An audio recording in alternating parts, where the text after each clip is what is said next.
Monse é licenciada en Ciencias Políticas e Administración e máster en Dereito de Administración e Institucións Públicas, mais ten traballado tamén como xornalista, como autora, particularmente en temas vencellados a todo o que ten que ver ca memoria e o feminismo, atopando incluso esa liña de intersección tan interesante entre ambos temas. É autora de libros como, por exemplo, Matriarcas, Un cesto de mazás, Invisibles, O escalón de Ulises, A vida incerta, Rotas, Caídas. Eu lle decía agora que son especialmente fan de Rotas porque a cabra tira o monte e a min todo o tema do psiquiátrico e a saúde mental me interesaba particularmente. Monse ten un estilo directo, moi respectuoso, o meu entender, sitúase na tradición de autores como Enzo Traveso, que analizan como o fascismo construe o esquecemento e converte a memoria nun campo de batalla. O título da súa intervención de hoxe é Divulgar o mal, adoutrinamento no fascismo. Podería ser o subtítulo dun documental de Patricio Guzmán, porque, como advertía Pasolini en Saló, o fascismo non se contenta con dominar políticamente, sino que quere colonizar a nosa alma, instaurar a obediencia como xeito de vida.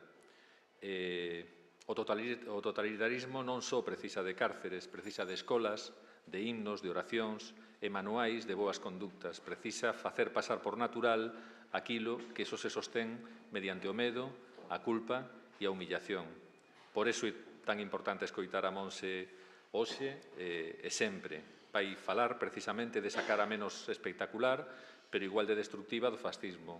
O poder para educar no medo, para sementar culpa, para construir identidades sometidas dende a infancia.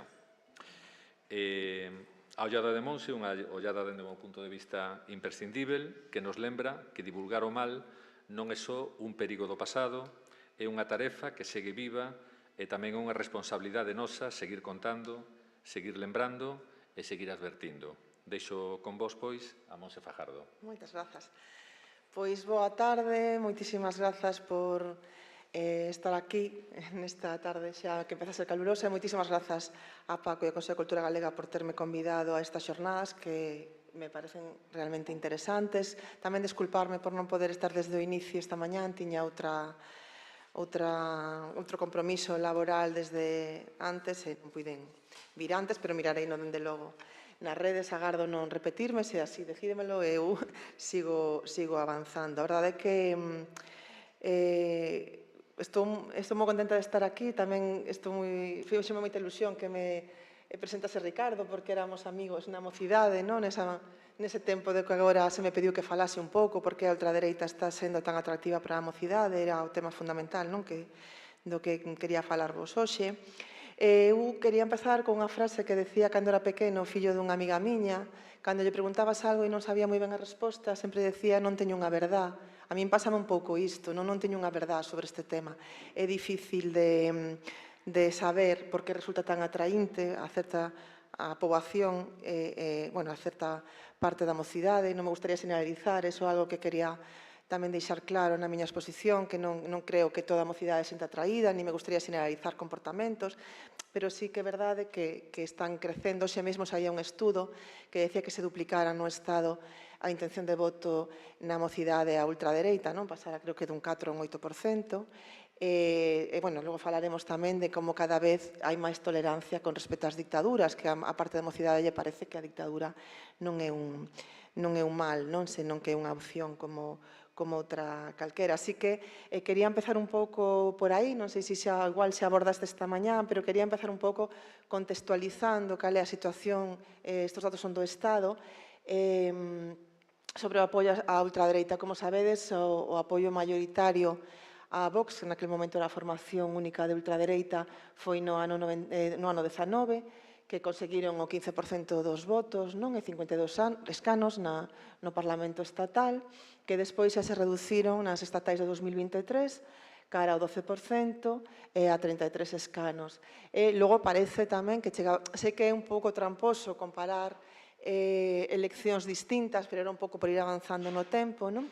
Logo chegan as europeas e xa esa cifra redúcese, parece, non? Ata chegar ao 10%, pero non é real, porque, como ben sabedes, nas europeas aparece esa formación de Alvise, se acabou la fiesta, que consigue casi un 5% e 3 escanos e 800.000 votos no noso país, que ademais eu creo que Alvise reflicte moi ben ese perfil de creador de contidos, da fachosfera que dicimos, non? Que atrae a xente moza, non? De feito, os datos a nivel Europa din que en esas europeas de 2024, claro, isto sempre sabedes que son, claro, non podemos saber que votou quen, non? Que sempre son inquéritos, pero, bueno, parece ser que o apoio da mocidade á ultradereita foi importante, e aquí vemos unha cousa que me parece fundamental, non é por arrimar as coa sardiña, pero que hai unha diferencia clara, que hoxe mesmo tamén ese estudo que publican hoxe a nivel estatal, se veía claramente, non? Os mozos parece ser que apoian un 17%, apoiaron ultradereita en Europa, e as mozas quedou nun 9%, que xa me parece dabondo, pero era moi inferior. E a nivel estatal tamén hoxe mesmo falaban dun 8% de mozos que van votar a ultradereita, din, de haber unhas eleccións estatais, e as mozas era a mitad de un 4%. En ambos casos se estaba duplicando a intención de voto, polo menos, eso é un pouco preocupante, non? Despois, na intención de voto das enquisas, que daban as enquisas un pouco, pois que decían, isto falaba un pouco de se che parecía mala ou boa opción, non? Era unha cousa menos non de que vas a votar, sino o mal que che parece a ultradereita, non? 17% da poboación consideraba unha opción válida frente á mocidade, que xa falaba dun 30% que lle parecía unha opción tan válida como outras. E aí tamén vemos outra vez a diferenza entre os nenos, que logo volverei sobre esta idea, e as nenas, porque tamén hai que decir, como, bueno, para min parte boa, non veño aquí de neutral, sabedes que non o son, entón para min é bo ese xiro á esquerda, por suposto, das rapazas. Entón, sí que esta é a xeración de mulleres que cada vez están máis escoradas á esquerda, é dicir, cada vez, as mulleres desta xeración están moito máis escoradas á esquerda cada unha xeración, a xeración das nosas nais, mentres que os homes estánse escorando cara á dereita,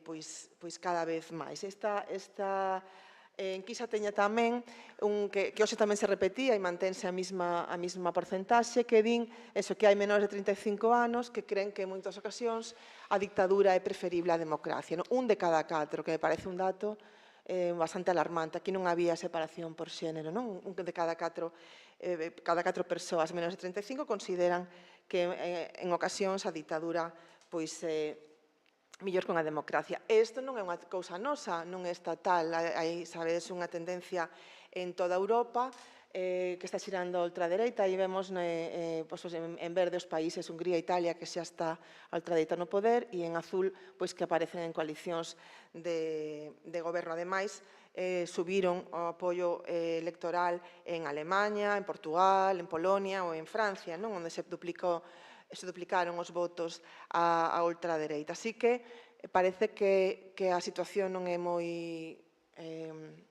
boa para quen queremos frear a ultradereita, e parece que, ademais, nese xiro da poboación ultradereita ten bastante peso o papel da mocidade, que non os quero responsabilizar, porque logo tamén volverei sobre esa idea, que está callando en moitas franxas de idade, pero sí que é verdade que hai unha querencia por esta ideoloxía na xente nova que antes non existía. Entón, unha primeira pregunta, que un pouco despois deste panorama así moi de brocha gorda, que eu quería compartir con vos, era un pouco como é que este ideario de ultradereita está chegando, primeiro, como está chegando á mocidade. É certamente unha ferramenta, a ferramenta fundamental, como sabedes, de que o ideario de ultradereita este chegando son as redes, non? Que é o medio de comunicación, o medio para informarse tamén, que lle resulta máis atractivo a xente moza, non? Se na nosa xeración era máis a tele, na xeración anterior quizás a radio, tanto nós como a xeración anterior tiñamos pois como moita fe ou moito uso da prensa escrita, agora parece que a principal ferramenta é a rede, a prensa escrita, ni siquiera estou generalizando, non sempre así, pero por línea xeral, a xente moza nin siquiera vai ás páxinas de internet dos medios convencionais, sino que utilizan redes sociais ou creadores de contidos para informarse. Isto fai que haxa un cambio importante na forma en que entra o coñecemento nas persoas, que mude o sitio por onde entra, tamén muda condiciona a propia información. Por que? Bueno, en primeiro lugar, pola brevidade, non? Sabedes que eses reels, xa falaba Leonor esta mañán, bueno, pois esas stories que son moi pequenos. É difícil que consigamos manter a atención por un tema que a priori non lles interesa demasiado, máis alá dun par de minutos, non? E as redes pois teñen esta cousa de facer todos os temas moito máis breves.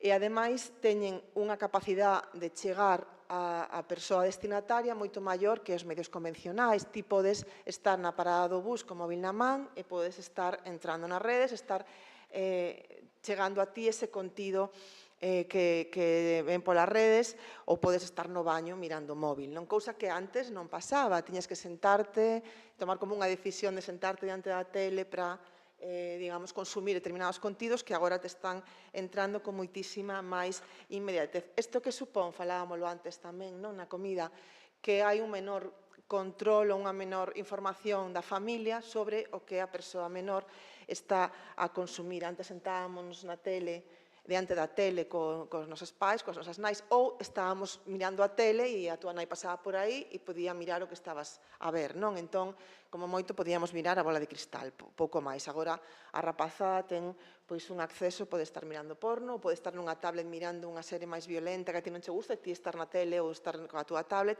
É dicir, agora hai un consumo máis individual que fai que exista un menor control. E logo, ademais, é unha cousa que me parece moi importante, que segundo as enquisas, segundo os estudos sociolóxicos, pois a xente moza ten menos confianza nos medios convencionais, na prensa convencional, da que tiñamos as xeracións anteriores. É dicir, consideran que tanto sexan de dereitas como sexan de esquerdas, que os medios convencionais están intentando introducirlles unha mensaxe que reforce pois a partidos de esquerdas, a partidos de dereitas, dependendo do medio, pero un pouco que reforce esa chapa que tamén lle están dando na casa. É dicir, eles consideran que os medios son parte dese sistema que lles está un pouco lavando o cerebro, digamos así, para meterlles ideas que tamén lle meten na casa.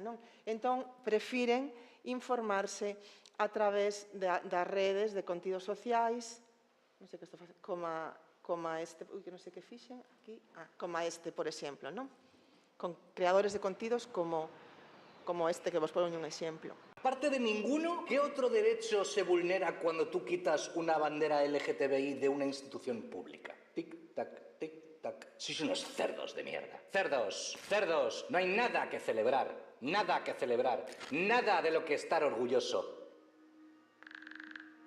Si tu hijo empieza a hablar como un tipo de Vox, es que ha llegado a sus móviles Wall Street Wolverine, un tío blancuetero o infoblogger. Acompañadme en este delirante recorrido en barca a través del río más grande de España. Se llama Lágrimas Progres. Bueno, este é un documental que vos recomendo moitísimo se vos interesa esta temática de por que a mocidade ya traen as redes, que se chama La Xarxa Ultra. É un documental de TV3 que está con subtítulos cando falan en catalán, non hai ningún problema así. Non sei se estou facendo ben, bueno, igual, aquí, pantalla completa. Bueno, recomendamos moitísimo ese documental, La Xarxa Ultra, porque aí aparece un pouco, fala un pouco deses fachatubers e un pouco dos contidos racistas, machistas, xenófobos, que están anti-colectivo LGBTI, un pouco todo que están, os contidos que están nesa fachosfera da que ás veces falamos. Ben, pois o peligro é que ese tipo de creadores de contidos foron captados pola ultradereita, que xa vos digo, que manexa moitísimo millor ese tipo de redes, esa forma de comunicación da que amanexa a esquerda. É un win-win para a ultradereita. Por que? Bueno, pois, en primeiro lugar, porque a rapazada, eles utilizan, os medios de comunicación, o sea, a ultradereita utiliza a este tipo de creadores de contido que a rapazada non identifica directamente como persoas da clase política, digámoslo así. Logo volveremos sobre iso, pero hai unha desafección bastante grande da rapazada coa clase política, que ás veces nos gañamos a pulso, hai que dicir, non? Entón, non queren saber nada da clase política. Entón, a ultradereita combina as súas propias canles de información, é dicir, pode sair a Bascal facendo un tuit, ou pode sair alguén de Vox ou de outra formación lanzando un contido, Alvise, pero logo tamén utilizan a eses influencers que supostamente son non teñen ideoloxía, cosa que evidentemente é mentira, utiliza mesmo con cartos, non? Para meter as súas mensaxes, non? E ademais, con este uso das redes, cambiou un pouco as formas en que se fai o debate ideolóxico. Falábades un pouco esta mañá, non? De que dos insultos que se daban, Taur, que lle chamaba, non? Alfonso Guerra a Adolfo Suárez era máis gordo que se escoitaba, e agora sabedes que a cousa vai moitísimo a máis. Entón, ese modo de confrontación que é o que realmente funciona nas redes, como tamén decía Leonor, non funciona nas redes o debate calmado, pausado, funciona o insulto, funciona a réplica e a contrarréplica, iso é o que dá clics e, polo tanto, que dá cartos, como ben decía Leonor. E en ese barro, digámoslo así, móvese moito mellor a ultradereita, que non lle importa para nada recurrir ao insulto, e, ademais, que está rompendo, por iso lle funciona tamén a rapazada, está rompendo co discurso que normalmente lle estamos dando na aula na casa. Estou generalizando, porque tamén haberá pais que coincidan no discurso de Vox, pero normalmente a nosa xeración intenta trasladar á mocidade un discurso que agora se chama woke, pois máis de solidaridade, máis deses valores de esquerda que le rompen por completo e que aos rapaces lles parece moito máis atractivos porque non ten nada que ver coa chapa que lle estamos dándonos todo o tempo na casa e nas aulas. E, aparte, sabedes que os algoritmos reforzan ese discurso, polo tanto, unha vez que ti te entra ese tipo de discurso, pois as redes van a estar todo o tempo dicíndoche o mismo, que te está un pouco reforzando as túas ideas, que falaba tamén esta mañá Leonor, un pouco que se chaman os sociólogos tobo de coello. Estás nun microuniverso non que están todo o tempo reforzando as ideas que ti xa traías. E, ademais, iso triunfa. Modelos como Elon Musk, como o propio Alvise, ese individualismo, ese youtubero que de maneira soa lanza un discurso é moito máis triunfador, digamos, que as fórmulas convencionais. Claro, un sindicato, un partido político, as formas en que nos achegábamos á política na nosa xeración non poden competir con unha rede social, con un móvil onde estás metendo todo o rato contidos e que é moito máis ese perfil individual. Que plus de perigosidade ten? Que eses contidos non precisan ter, falábamoslo tamén pola mañá, non precisan ter ningún tipo de rigor. É dicir, ti podes decir que Perro Sánchez almorza gatos, poñer ese titular e a xente vai a clicar, independentemente de que se xa unha barbaridade, de que non teña ningún tipo de visos de realidade, pois iso vai a dar clics, que é o que importa. E logo hai un elemento que a mí tamén me parece pernicioso, que cando nos din que a esquerda que non temos sentido de humor, que, claro, que eu lle chamo maricón ao meu amigo porque é de broma, ao meu compañeiro, pero é unha broma, digo con cariño, ou cando víamos aquel campus, onde se decía, putas, vamos a violar a todas pola fiestra, decían, é que é unha tradición, é que sodes os ofendiditos, é que non se pode decir nada, é que todo vos parece mal. Claro, a esquerda somos moi aburridos, porque, decía outro día unha compañeira, fomos a facer unha manifestación porque facían unha cousa de bachata en San Simón, na illa que foi cárcere franquista, e fomos a facer unha concentración no Peirao, e decíame unha compañeira que estaba ali, dicía, claro, que somos un rollo, non deixamos que fagan bachata, estamos que si non compres en Amazon que é malo para o medio ambiente, que tes que ser solidario, que tes que cuidado, que recicla, que non compres aquí, que tal.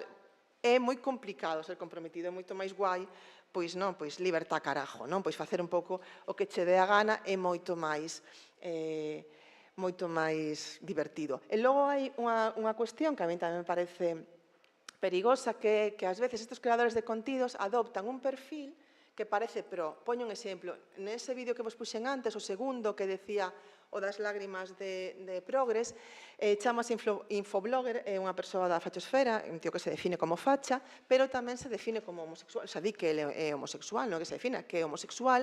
Entón, claro, o seu discurso é: eu son homosexual e non quero que veñan marroquís porque se triunfa se veñen aquí marroquís vanme apedrear, eu non vou a poder ter a miña sexualidade libre, nin as mulleres van a ter que poñer un burka. Entón, claro, aí chega a un grupo de poboación que non é os rapaces que xa, digamos, que xa lles gusta o modo facha, sino a mellor a outros rapaces, a outras rapazas que teñen empatía e que din, claro, e que si nos invaden os marroquís, como di infoblogger, pois a miña amiga vai ter que ir con burka, o meu amigo que é gay vai non meter no cárcere. Entón, claro, aquí hai unha mestura que nós temos que intentar erradicar, explicando a diferencia entre o mundo árabe, o radicalismo islámico, a xente...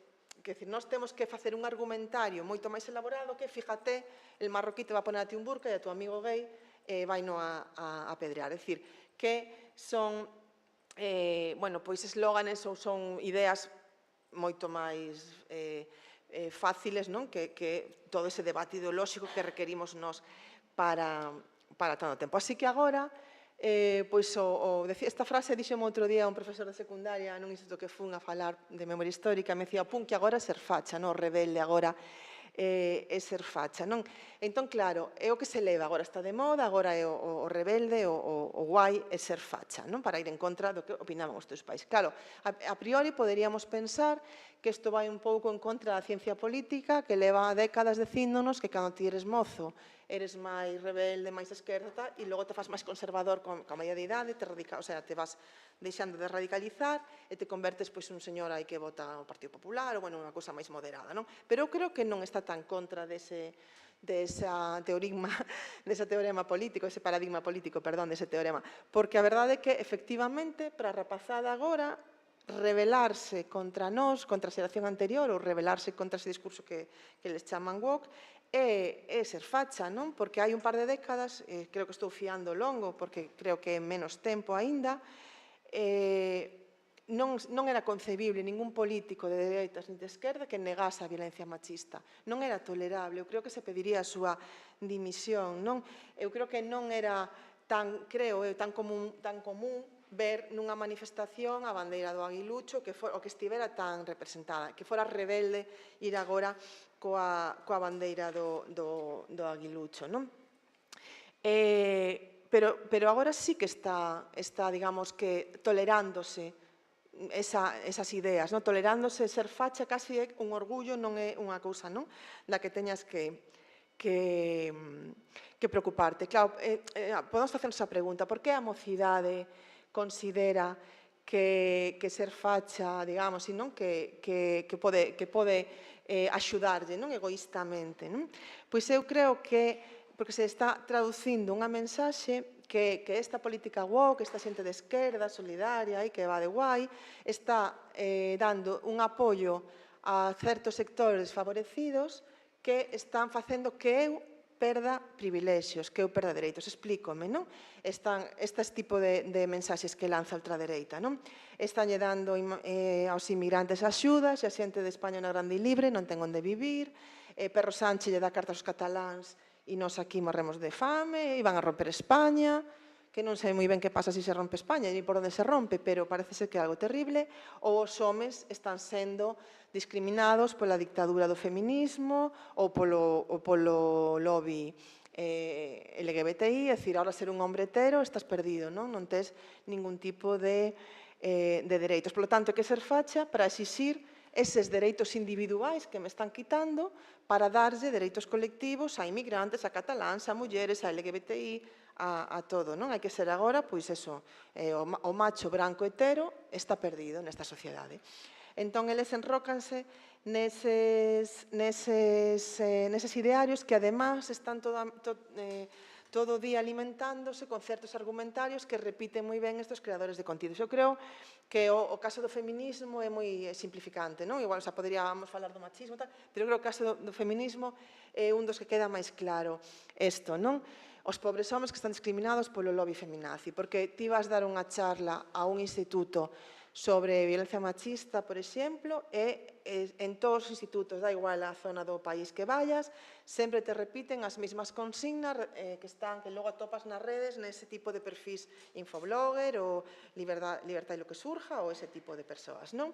E as mulleres teñen ventaxas sobre os homes porque se ti queres ser bombeira tes unhas probas moito máis fáciles, que tes que saltar menos, correr tes máis tempo para correr, tes que é máis fácil que se fora un home. Entón, se queredes igualdade, que as probas sexan iguales para todas as persoas, que as leis sexan iguais para todas as persoas. Non queredes igualdade? Pois entón, por que se eu lle pego unha bofetada a miña moza teño máis pena que se a miña moza me pega a min? Non? Se queredes igualdade, nada de nas listas que haxa cuota, que vaya xente que é lista, non? Que eu sempre, en ese caso, sempre recordo unha frase de Tareixa Navaza, que xa teño dito aquí algunha vez, non? Que decía, as mulleres teremos conseguido igualdade cando nos parlamentos haxe tantas tontas como tontos, non? Porque vai a ser que son todos listos os que están no parlamento. Pois, efectivamente, sempre tes esas consignas. E, por suposto, tamén hai mulleres que matan homes. Tamén hai, non? Entón, desaparece a empatía cara a un colectivo que estivo históricamente discriminado, que fomos as mulleres, que eso é ciencia de historia, non hai moito que discutir, non? Pero emprégase cara ao colectivo privilexiado, non? Ao home branco hetero. E aquí tamén o peso do grupo importa moitísimo, porque eu ás veces me teño atopado cando intento discrepar así, bueno, pero de verdade que credes que os homes están discriminados? Pois con algunha nena que dixo, pobriños, que claro, es que ahora todo o mundo dice que si pegan, que como que hai unha generalización, e efectivamente as nenas que con empatía non lles gusta que falemos de determinados temas que parece que estamos dicindo que todos os compañeiros son malos malísimos, non? E chegan eses datos do CIS, non sei se xa falastes pola mañán, que nos chamou tanta atención, datos recentes do CIS que din que o 44% dos homes creen que o feminismo chegou demasiado lonxe. Agora xa sabemos que eran os amigos de Pedro Sánchez, non? Eran os do Peugeot que consideraban que as feministas nos pasábamos. As mulleres, o 33% tamén consideran que o feminismo chegou demasiado lonxe e, ollo, un de cada dous chicos, chicas, de entre 16 e 24 anos, consideran que as feministas chegamos demasiado lonxe, non? É dicir, estamos pedindo que non nos maten e tamén xa nos vale. Bueno, que estamos chegando demasiado lonxe. Unha cosa que atopas moito, bueno, feminismo sí, pero nada de radical, non? Un poquito, la puntita nada máis de feminismo, non? Non vos pasedes, non? A maior parte da poboación considera que estamos empezando a pasarnos e apuntan, claro, que o feminismo é unha das claves do auxe da ultradereita. E é certo que xunto co tema de territorial é unha das razóns que alega a xente que vota Vox, que alega por que escollen ese voto. Hai dous temas fundamentais, unha é na unidade de España, que non se rompa, non sei xa que cae ao Mar Madrid ou algo, e outra é que é o feminismo, non?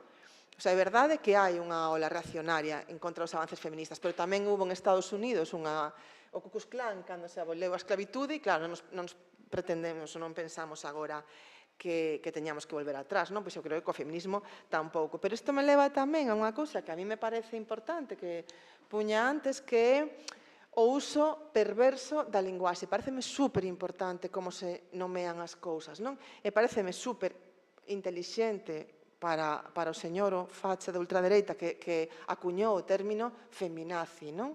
Ou ditadura feminista. Agora, de repente, están aplicándolle eso a quen leva, ao colectivo que leva séculos sendo discriminado, estánlle poñendo unha etiqueta de tiranas, non? Feminazis, a dictadura das mulleres, e nós, polo outro lado, estamos falando de patriarcado, de séculos de historia onde se demostrou que as mulleres estamos discriminadas, a Inquisición, a legislación franquista, o organismo represor como o patronato que nos encerraba porque non queríamos ser nais esposas, bla, bla, bla, bla, bla. El patriarcado ten que colgado. É dicir, nos botamos aí un rollo de que o patriarcado da historia e tal, 3 tomos sobre historia do feminismo e chega este señor Libertad y lo que surja, que é un home da fachosfera con su camiseta de patriarcado es lo que tengo aquí colgado.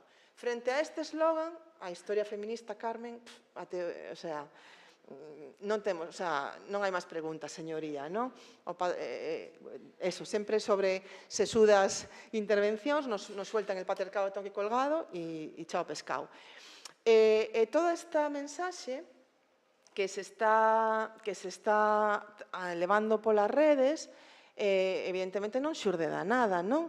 E está sendo alimentada porque está funcionando pola dereita e pola ultradereita. Aquí nos truxen algúns titulares de prensa. Feijóo paga 50.000 euros a Javier Nere, como sabedes, é un dos grandes difamadores, creadores de bulo, xa xulgado moitas veces por iso.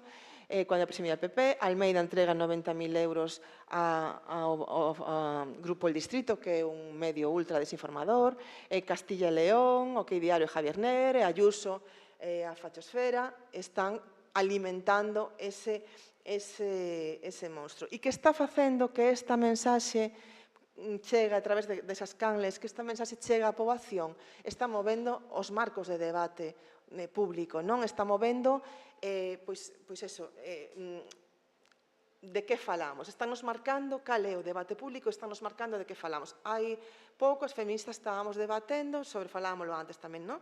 Sobre que significaba o consentimento, loitando porque a mocidade entendera que o sexo, ademais de consentido, tes que preocuparte de que se desexado, ou falando de unhas relacións moito máis equitativas entre mozos e mozas na sexualidade e noutros temas, e agora estamos sendo levadas cara atrás. Primeiro estábamos xa un pouco en cuarto, quinto de feminismo e estamos sendo levadas ata atrás e estamos volvendo a ter que defender que a violencia si ten xénero, que a violencia machista existe porque enseguida te din a violencia non ten xénero e tens que empezar a sacar enquisas, estadísticas, historia do feminismo. Entón están nos movendo os marcos do debate e como con ese tema, con todos. Lei del suelo, esos marroquíes que vienen a ocupar tu casa e ti explícalle problema da vivenda. Non, te vienen a ocupar a casa. Explícalle ti a lei de suelo de Aznar, os fondos Boitre, como o seu fillo se está facendo rico con iso, como a legislación. É imposible. E non é, creo que tamén se falou esta mañá, non é un fenómeno noso, non mirábamos ese debate de Hillary Clinton e de Trump, como ela estaba aí de dar un argumento durante un rato, e durante un tempo, e el soltaba un eslogan, unha barbaridade, eso, os inmigrantes comen mascotas, e se acababa o debate serio. É dicir, é moi difícil debater nese fango, onde non vale o rigor, onde non valen os datos. Entón, estamos intentando contrarrestar a mensaxe da ultradereita a unha mocidade que, primeiro, é moi difícil polo campo en que estamos xogando, pero logo tamén é moi difícil porque é normal, en certo modo, e explícome agora, que este callando certo mensaxe. Bueno, aquí vos poña eso, non? O sea, nos intentando facer argumentos da vivenda e tal, e aquí un mena 4.000 euros, e dá igual que se xa mentira, dá igual, non? Se viraliza esa cuestión, e ademais nos, parvas de nos, estamos compartindo eso para contestarles, polo tanto, lle dan máis clics, agora aprendimos un pouco, non? Se facemos pantallazos e tal. Pero hai un momento que, claro, que lles interesa decir a burrada cada vez menor, porque salimos os woke ou as feministas, o que sexa, a compartir e a retuitear, que é o que lles interesa, non? Pero claro, unha vez que falamos de como chega esa mensaxe, a seguinte pregunta que eu me facía para poñer sobre a mesa era por que lles convence esa mensaxe. E un pouco tamén hai que entendelo, non? Está unha situación a mocidade como moi precaria, nunha situación moi complicada. Trouxen algúns titulares, non? 87% da mocidade emancipada en España comparte vivenda, o desempleo da mocidade aumenta, teñen dificultades para encontrar traballo e ganan casi un 50% menos do que gañábamos antes, non? Entón, claro, son a xeración máis preparada, fixeron todo o que lles dixemos que fixeran en xeral, non? Estudados e tal, e teñen moitísimo problema para encontrar traballo, cando topan traballo teñen uns salarios moi pequenos e a vivenda está disparada, entón ese salario non lle dá para facer a súa vida. E desto non ten culpa a mocidade, desta situación de precariedade que falábamoslo antes, non? Al final, eso da pobreza en que está moita mocidade e moita infancia non teñen culpa, e disto tampouco. Como non vai haber unha desafección política se lles estamos ensinando? Eu son que defendo, evidentemente, que non, isto é eu creo que a mínimo, non, da clase política, pero non axuda non axuda a que consigamos outra vez defender a política, que é algo no que eu traballo firmemente, a min eso de hai que despolitizalo todo, non, hai que politizar, a política é moi importante, pero claro, ti estás con ese rollo, coa rapazada, a clase política é importante, porque contra a política a ditadura, e te aparece aquí Torrente, en todos lados, non? Torrente presidente, entón, claro, é moi complicado que acrediten na política, non? E, ademais, é complicado tamén non só pola corrupción, a corrupción é unha mancha da política, pero para min non é a mancha fundamental, para min o problema é toda a vestimenta. Por que chega a extrema dereita a ter este poder tan grande en Europa? Porque eu creo que a esquerda non cumpliu as expectativas que tiña que ter cumplido. Desde finais do século pasado, a suposta esquerda tragou, asumiu o modelo neoliberal, que non fai máis que incrementar as desigualdades. Entón, se ti non tes unha opción real de mellora para a clase traballadora, de mellora para a mocidade, de mellora para a maioría da sociedade, se non hai utopía, é normal que a ultradereita e o populismo crezcan. Un exemplo é a Alemania. Na República Democrática Alemana, onde as desigualdades son maiores, incrementouse moitísimo, vedelo aí, o voto á dereita e o voto á ultradereita nas últimas eleccións. Fixadevos en comparación con 2021. Na República Federal Alemana conseguiu separar moito máis o avance da ultradereita. Hai que recordar, que, bueno, un pouco pueril, pero que o estado de benestar nace un pouco como contrapeso á dictadura comunista. Se non queremos que a xente faga revolución comunista, temos que garantir para a maioría da poboación uns mínimos, non queremos que haxe unha revolución, hai servizos básicos que ten que ocuparse o estado de bienestar. Claro, pero coa caída do muro de Berlín en 1989, pois acabouse o contrapeso, non xa o decía Aute, que era un... Pois eso, e ahora que se cae o muro ya non somos tan iguales, tanto vendes, tanto vales, viva la revolución, é dicir, se nos acabou o contrapeso e tragamos totalmente contra co tema neoliberal. E para min isto leva aparellada unha cuestión que me parece fundamental, que tamén queda diluída a conciencia de clase. Primeiro, porque a clase traballadora non se quere ver como clase obreira. Ahora nos venderon ese rollo de que todos somos clase media. Entón, o problema non é o capital, non é o liberalismo, porque eso afecta a clase traballadora e eu non son clase traballadora. O problema é o marroquí que ven a ocupar o chalé con piscina. Pero vamos a ver, Gertruditas, se ti vives nun piso de 40 metros cuadrados, que máis que che dá? Que non é así, pero ademais que che dá que ocupen chalés con piscina? Se ti nunca vas ter... Sí, pero eu, como son clase media, se me esforzo moitísimo, vou a ter a posibilidade de ter un chalé con piscina. Entón, o que me preocupa non é que me poida vir o banco a quitar o meu piso de 40 metros cuadrados porque non pago a hipoteca, non chego a fin de mes. Non, preocúpame que veña un marroquí a quitarme, a ocuparme a piscina.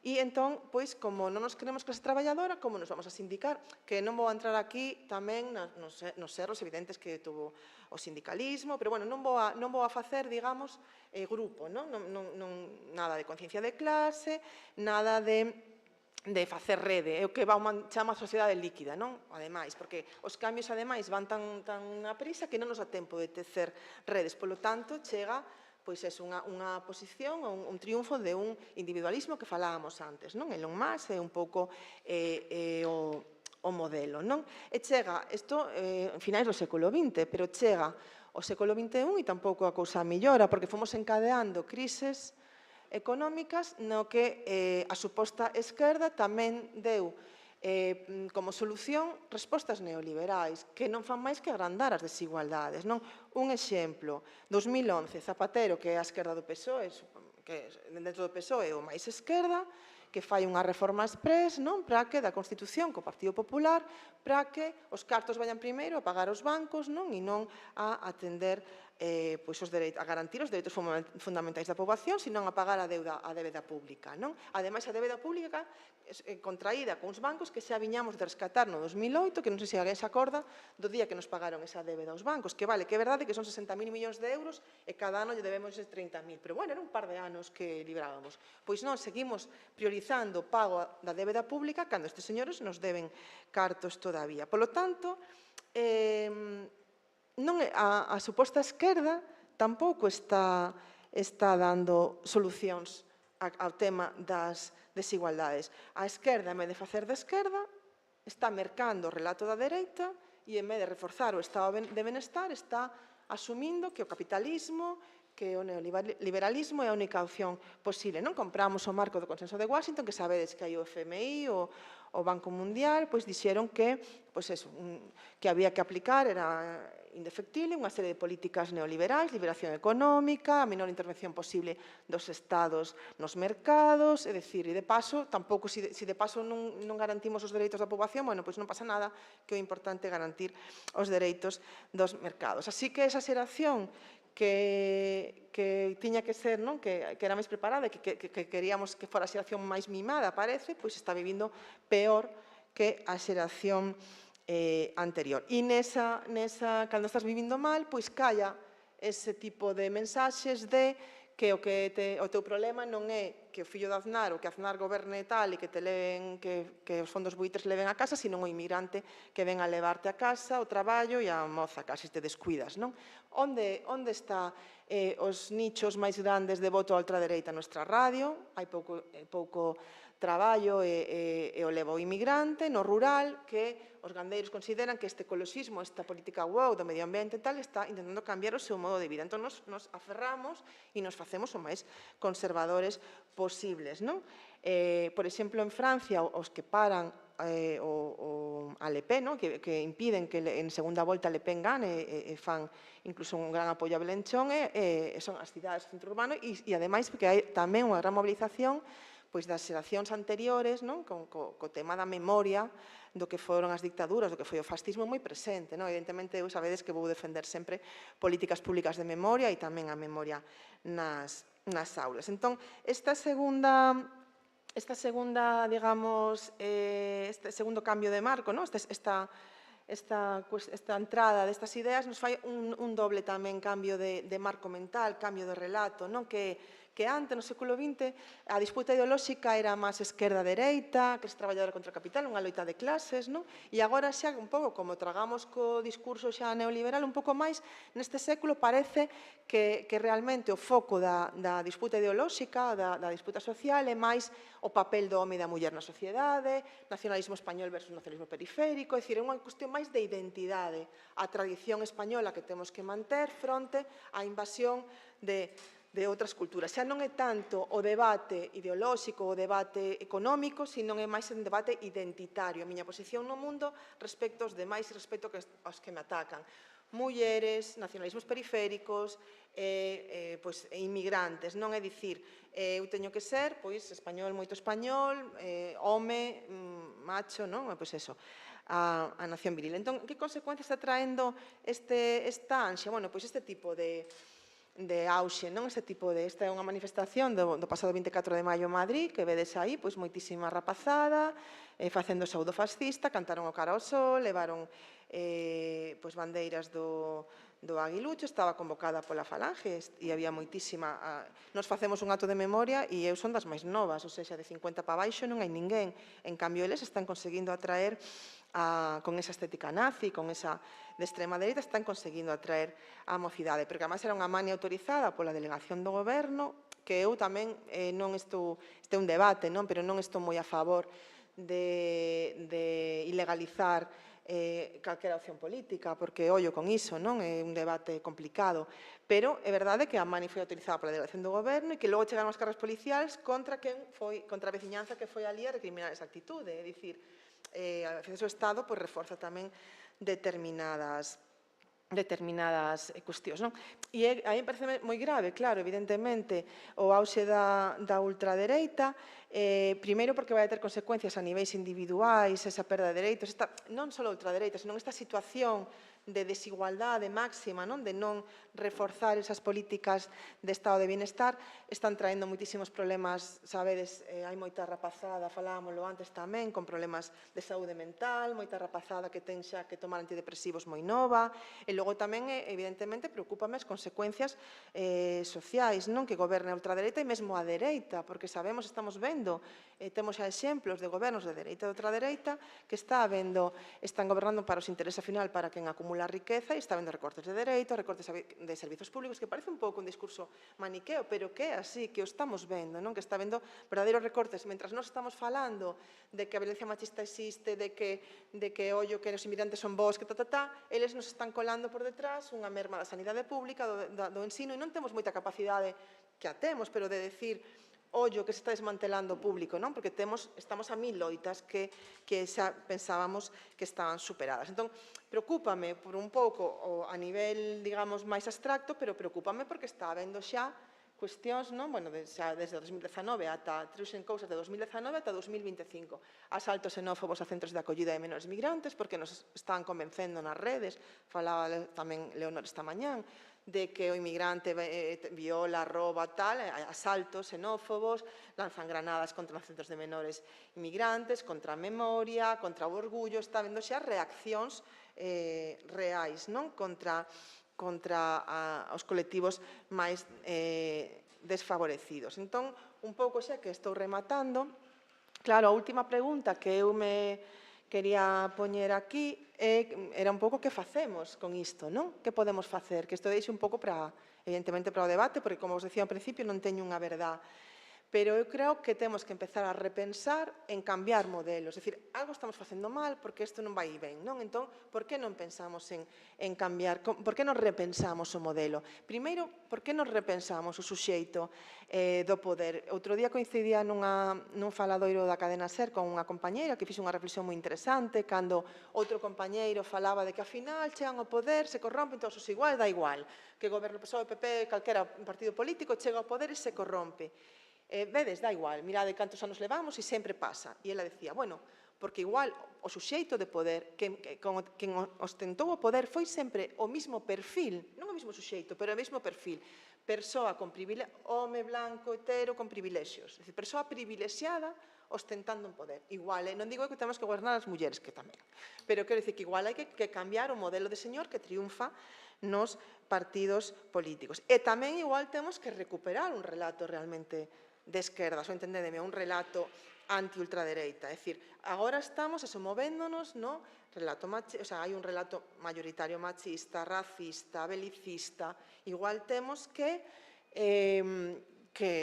meter o noso discurso, o noso relato, meter os nosos temas na axenda e non estar sempre arrastrados polo que entrando un pouco no seu pano como os touros, é dicir, ao menos levan o debate. Vamos a centrarnos en que temas son importantes. E logo tamén creo que é importante que os partidos políticos da esquerda non teñan medo de facer políticas de esquerda, non? Esa é outra, porque, claro, molesta un pouco cando se fan equiparacións dos extremos, ni moi racista ni moi negro.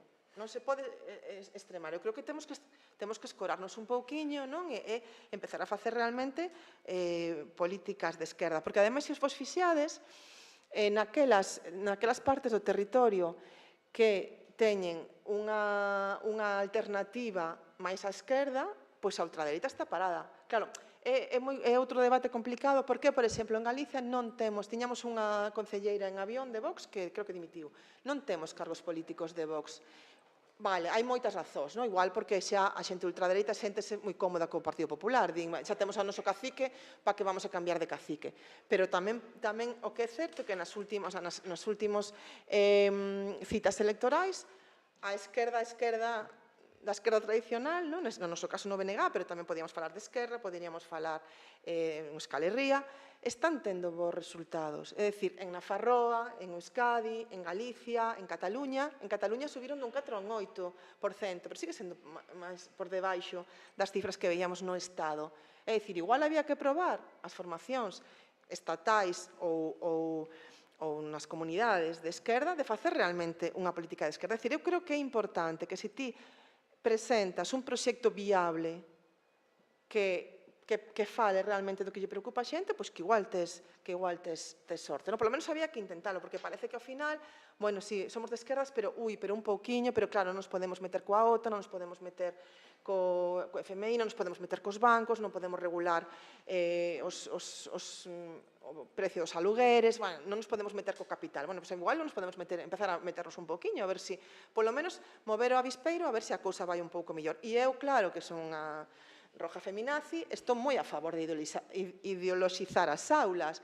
Vamos a ver, sempre se fala, que isto é un debate agora, no, que está actual, sempre se fala de ideoloxía nas aulas cando é unha ideoloxía de esquerdas. Non se fala cando se dá de religión, non se fala. Entón, como non vamos a ideoloxizar as aulas? E máis, como non vamos a politizar as aulas? Se esta rapazada vai a ir a votar en 2 anos, e de verdade, bueno, aquí hai máis profesores, profesoras que o sabredes mellor que a min, pero ás veces non saben distinguir entre o que é un alcalde e o que é un conselleiro. Non saben como funciona. Dan un pouco en ciencias sociais, ou non sei como se chama agora, non? Hai un pouco como un parlamento, pero non saben realmente. Outro día preguntábame, pero en Galicia hai Senado, o sea, non saben como é o Parlamento galego, ou cosas que eu creo que non sei, é verdade que eu veño dunha familia moi politizada, teño que recoñecer, que eu no 82 estaba en Sobrando, para Felipe González, non me teñades en conta, era meu pai. Pero, quero dicir, non saben distinguir entre unha alcaldía e un conselleiro. Entón, eu creo que hai que falar, por suposto, da monarquía, da religión. Non impoñerles un criterio, pero facerlles pensar sobre o modelo de Estado, sobre explicarlles que cousas queren unha opción política e cousas queren outra, porque necesitamos formar a cidadanía. É o máis importante, porque logo ese voto evidentemente vai contar. E eu tamén creo, evidentemente, que hai que facer feminismos nas aulas, non? Bueno, aquí isto era un pouco para, igual temos que cambiar o modelo, non, de quen goberna, porque como vedes aquí OTAN, excepto hai unha raíña, un par delas de dereitas, e nada máis, non? Logo son señoros. E logo tamén, claro, o modelo, porque se chegan mulleres ao poder, pero son como Meloni, Ayuso e son mulleres que repiten o perfil de poder dos señores que gobernaron toda a vida, pois tampouco non sirve de moito, non? Igual, persoas con homes, mulleres, con outra ideoloxía, outro perfil. Decía que eu tamén estou moi a favor de facer feminismo nas aulas, porque de verdade que eu creo que o feminismo é unha ferramenta para mellorar a sociedade, evidentemente, e para mellorar esta situación. E vedes aí un gráfico, non? Decían, hai estudos que din, recentes que din, que o tema do avance da ultradereita, que ás veces poñemos que ten moito que ver co que a mocidade lles gusta esta opción, hai estudios xa que verifican que non é tanto unha cuestión de idade como unha cuestión de sexo, é dicir, de xénero, non? As mulleres, vedes aí, isto é un gráfico de como evolucionou o voto á cara esquerda das mulleres respecto aos homes, non? É dicir, antes éramos menos de esquerdas que eles, e de repente fomos subindo e agora somos moito máis de esquerdas que eles. Cal é o punto de inflexión? As movilizacións masivas feministas, a raíz do tema da manada, 2018, 8M, aí hai un punto de inflexión. E agora as mulleres somos máis de esquerdas que os homens cando viñamos de ser menos de esquerdas, non?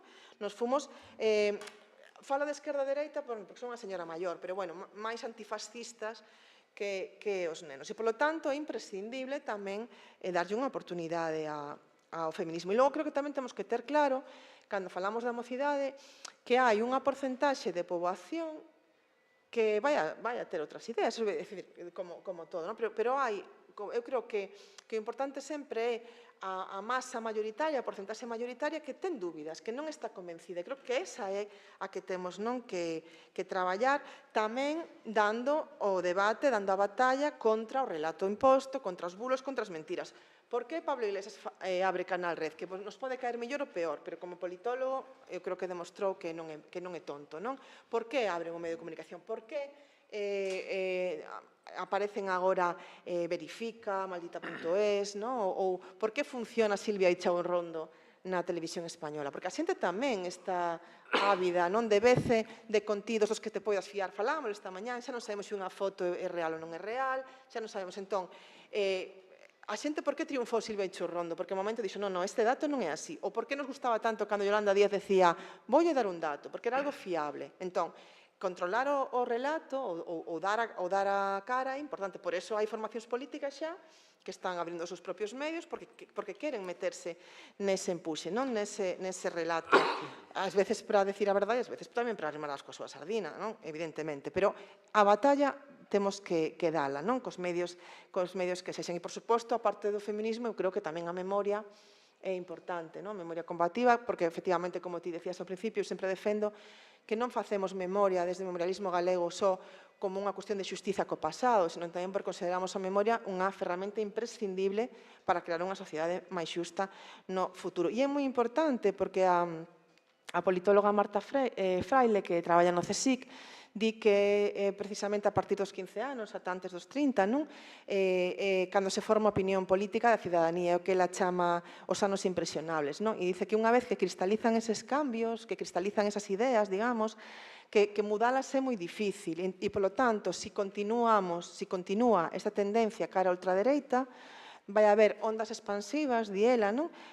Cara ás xeracións vindeiras que van afectar non só ao resultado electoral, sino a moitas outras dimensións da sociedade. É dicir, o problema non é só que vayan a gañar nas urnas, o problema é que vai afectar a moitas cousas da sociedade. Así que eu, para rematar, quería mandar unha mensaxe positiva, non? Porque tamén hai moitísima mocidade involucrada en voluntarismo, moita rapazada moi empática co colectivo LGBTI, co feminismo, co medio ambiente, que se moviliza por cuestións positivas. Por lo tanto, eu teño moita esperanza, non son nada pesimista con cara ás novas xeracións, pero creo que hai que dar a batalla desde a esquerda. Creo que desa mocidade comprometida e empática hai que turrar, porque, aínda que titulei esta ponencia Divulgar o mal tirando no fascismo, eu sigo creendo na bondade intrínseca da xente. Non sigo querendo pensar que hai xente boa, basicamente. E acabo un pouco cunha anécdota dun amigo meu, que foi un pouco o título, foi por aí, porque cando eu era tiña 15, 16 anos, hubo unha cousa, te acordarás que somos da mesma vila, saiu de repente, hubo dúas pandillas de nenos ben da miña vila, todos chicos, por certo, que fixeron como unha competición, unha noite de farra, de a ver quen levaba a cousa máis rara. Atopámonos aquí no Peirao de Pasaxeiros, en el Pido Villaverde, atopámonos aquí a ver quen trae a cousa máis rara. Entón, uns levaron un cono de tráfico e os outros levaron cousas que quitaran dun cemiterio, as cruces de tumbas, os floreiros e tal. E claro, cando chegaron ali, os do cono dixeron: estades tolos, vamos a ir presos, entón tiraron todo ali, e ao día seguinte os medios dicían que houbera vudú e houbera unhas cousas así, que fixa bruxería e tal, e había, estaban facendo vudú en Vila García, sectas e tal, non? E, houve un par de días que estivo super revolucionado porque había alguén que estaba facendo vudú. Entón, saíose na prensa e un amigo meu estaba nese grupo que foran ao cemiterio. El di que el só descolgou o horario, pero, estaba ali. Entón, o seu pai leu a prensa e o seu pai dixo: o meu fillo vai todo verán a mina. Niñatos, non sei que, porque xa se empezou a decir que non era vudú, e el dice: eu estaba coa Madalena e meu pai, vai a mina. Total, que o pillaron, claro, os pillaron a todos. E o comisario díxolle: que, Pablo, dixo ti a Ramiro ou digo yo eu? E dixo: non, digo yo. Entón chegou a casa e Ramiro, eu mato e tal. E chegou a súa nai, Esther, e dixo: non. Ramiro, non sei se és bruto, vamos a sentarnos con el e vamos a falar. E o meu amigo dixo: ai, me convén máis a vía Esther que a vía materna. E o que lle dixo a súa nai é dicir: pero vamos a ver, Pablo, ti distingues o ben do mal? Esa foi a frase que lle dixo filosófica, lle dixo: ti distingues o ben do mal? Pois eu creo que ao final eso é importante, non? Axudar un pouco tamén, recuperar un pouco esas cousas un pouco que parecen un pouco maniqueas, pero é de recuperar o ben do mal, non porque nos pillen, non porque sexa mellor para nós, sino porque hai cousas que se deben facer e cousas que non se deben facer. Eu creo que axudar a rapazada a que distinga o ben do mal, ás veces, que é importante, non? Como vai a ser moito máis efectivo, porque Pablo sempre di que a mellor a bofetada de Ramiro xa me esquecería, pero esa cara de desgusto da miña nai dicindo que fixen mal, que para que non distingas o que está vendo que está mal, pois marcoume moito máis na vida, non? Pois a ver somos quen de transmitir esa necesidade de volver ao ben, ao bo camiño. Grazas.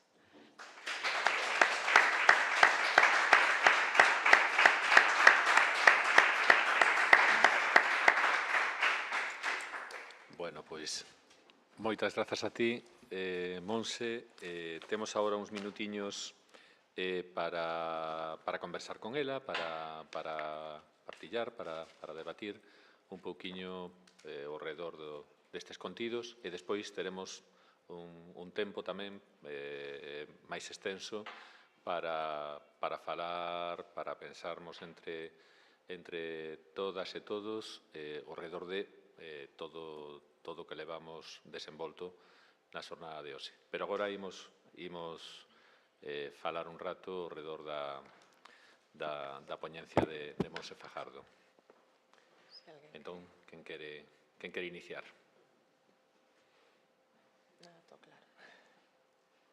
Pois, a ver, temos por aquí a Carme, Fran, Concha. Carme. Sí, que igual xa é unha pregunta para o debate despois, non? Primeiro, bueno, parabéns, Monse, estupenda, pero iba anotando cousiñas e, bueno, vamos a ser críticos coa esquerda. Vamos a revisarnos porque sabemos que o teñen claro, posiblemente non consideren que eso sea o mal, sino unha orde, igual que nos defendemos para vender máis armas. Que pasa cos sindicatos, os partidos de esquerdas, todos os partidos clásicos, o concepto de clase? É certo que temos o decir, bueno, veñen a por nós e a trincherarnos nas ideas, ou decir, bueno, efectivamente, tamén a esquerda, en certa medida, perde por incomparecencia. Por incongruencias do relato e a acción, non solamente o relato, sino que a acción tamén nos define, non? Que pasa, efectivamente, eu non sei se se pode contraponer clase a identidade, porque isto é un discurso peligroso dentro dos partidos de esquerda. O escoitamos e o debatimos con moitos compañeiros, porque eso significa perder un pouco a sentenza. Porque a identidade, igual tamén parte dos problemas da esquerda clásica, podríamos coller Europa, é non entender que unha parte importante é a identidade, depende se é a identidade nacional, se é a identidade sexual, os daría para se desprecia algo así como que é unha contradicción de segundas ou de terceras, como decían antes, é moi difícil, porque además, claro, estamos en un momento onde o teletraballo impide a sindicalización, ter clase social, relacionarte cos compañeros do traballo. Eu creo que ao revés, que igual necesitamos máis sindicatos, pero igual que sindicatos como... Entón, eu creo que sí que ganaron o relato das ideas de alguna forma. Entón, claro, xogamos contra, non sei, constantemente en un campo que é o campo, non temos un campo, non estamos no propio campo, pero tampouco estamos desenvolvendo, creo, a esquerda, non? O que dice Sanders, non temos posibilidade de ser, de outra vez, un relato hegemónico, e non é por ser victimistas, non? Porque igual tamén, non sei, eu pregunto, fixemos un pouco de exacción, non? Estamos a contra, en vez de ser, bueno, pois, temos un novo modelo e non solamente poñendo parches, porque ao final, en moitas ocasións, o que chamamos sociedade do benestar son os parches sociais que facemos ao neoliberalismo en unha parte privilexiada do planeta, que somos nós, e expoliando outra parte. Entón, bueno, a mí me parece que temos os deberes un pouco deixados, e iso, pois, hai unha parte da mocidade que sí que o ve e nos ve que non temos unha práctica coherente co discurso que facemos. Claro. Sí, totalmente, estou totalmente de acordo. Creo que a esquerda ten moita responsabilidade. Cando falo do ben ou mal, falo máis eso, un pouco de recuperar esos valores de empatía, non, de tolerancia cara ao distinto, ao que parece que están perdendo. O que hai 10 anos era impensable, ter un comportamento racista, bueno, ou era minimísimo comportamento racista, comportamento machista, ou, bueno, machista é distinto, pero, bueno, polo menos verbalizar, aunque o pensara, non o verbalizaban, non? Chega a outra dereita, se verbaliza a violencia machista todo un invento, ou se verbaliza os de fora veñen a roubarnos. Entón, que eso de repente chegue ao debate pareceme super perigoso. Por eso falaba do ben e do mal, non? Eu creo que o que intentaba explicar antes, creo que a esquerda deixouse levar polo relato da ultradereita. Estamos un pouco contestando, bueno, digo porque non son política, pero estamos intentando contestar sempre aos ataques que chegan do outro lado e estamos esquecendo facer realmente reforzo do estado de bienestar, defender o público, fomos perdendo, non sei se pensades así, por exemplo, co tema da pandemia de sanidade, hai 5 anos teníamos posto o grito no ceo e de repente intentas coller unha cita médica e todo o mes está ocupado, que me pasou a mí, vos pasaría a calquera, non? Ahora, ti colles unha cita médica, antes ías ao médico ao día seguinte, doíache algo, ías ao médico ao día seguinte, como moito 2 días, ou nesa semana, agora a mellor tes todo o mes. E hai cousas que fomos perdendo e que fomos, non sei, se deixando perder, non sabemos moi ben que facer, ou eso, non? O tema de Palestina. A mí o tema de Palestina petoume a cabeza, realmente. Diredes vos, sempre hubo situacións, pero, claro, a mí isto me parece xa tan evidente, non?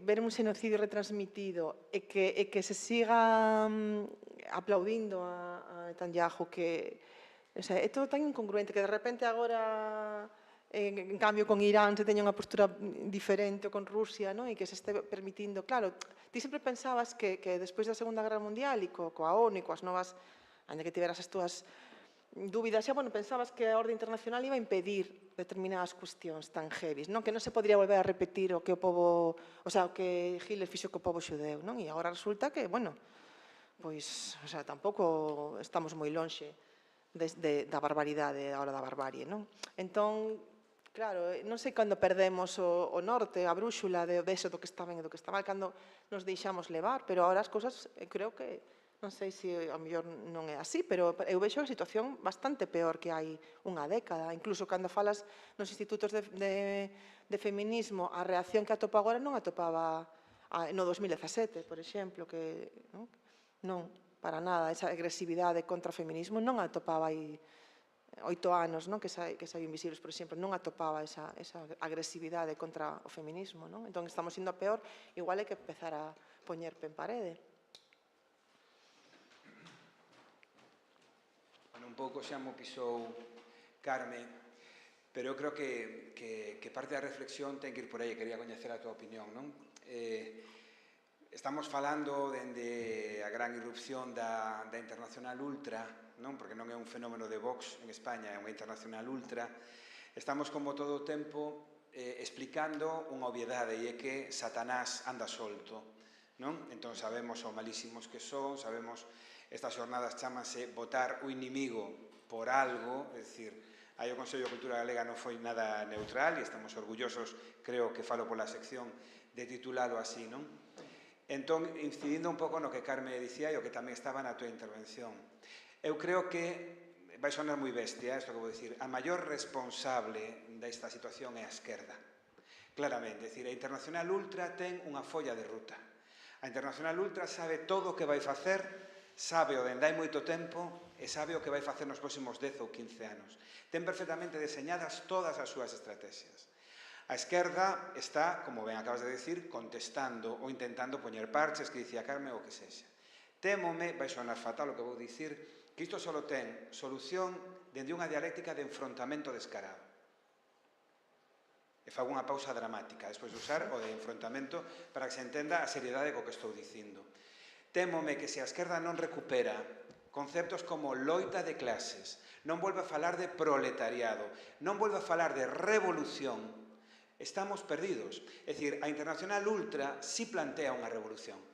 Eso é moi seductor para a rapazada e non saliu nesta xornada. En todo o día aquí, a mellor é que estou trabucado, pero creo que para calquera que é novo, a idea de revolucionar, de cambiar, de darlle a volta ao sistema, é unha idea moi punky. E, polo tanto, é moi atractiva. Entón, eles na súa folla de ruta si teñen claro ofrecerlle á sociedade un mundo distinto. Ben sexa cunha motosierra que corta cousas ou como sexa. E a esquerda a que se está dedicando? Pois eu, sinceramente, non o sei. E, de verdade, creo que só hai unha maneira, unha de parar o fascismo. E é a través da confrontación, casi digo violencia, pero a través da confrontación directa. É o único xeito, porque o capitalismo, por definición, é fascista. O capitalismo é fascista. E se non o é porque a civilización fai que os obriguemos a estar un pouquiño a conducir, digamos, en segunda cando lle gustaría ir en sexta. Pero, en principio, é un sistema, é un modelo económico insaciable. absolutamente insaciable. Sabemos que o planeta vai cara a destrucción, tanto ten. Sabemos que non hai futuro, tanto ten, porque é inmediato, quere a satisfacción inmediata.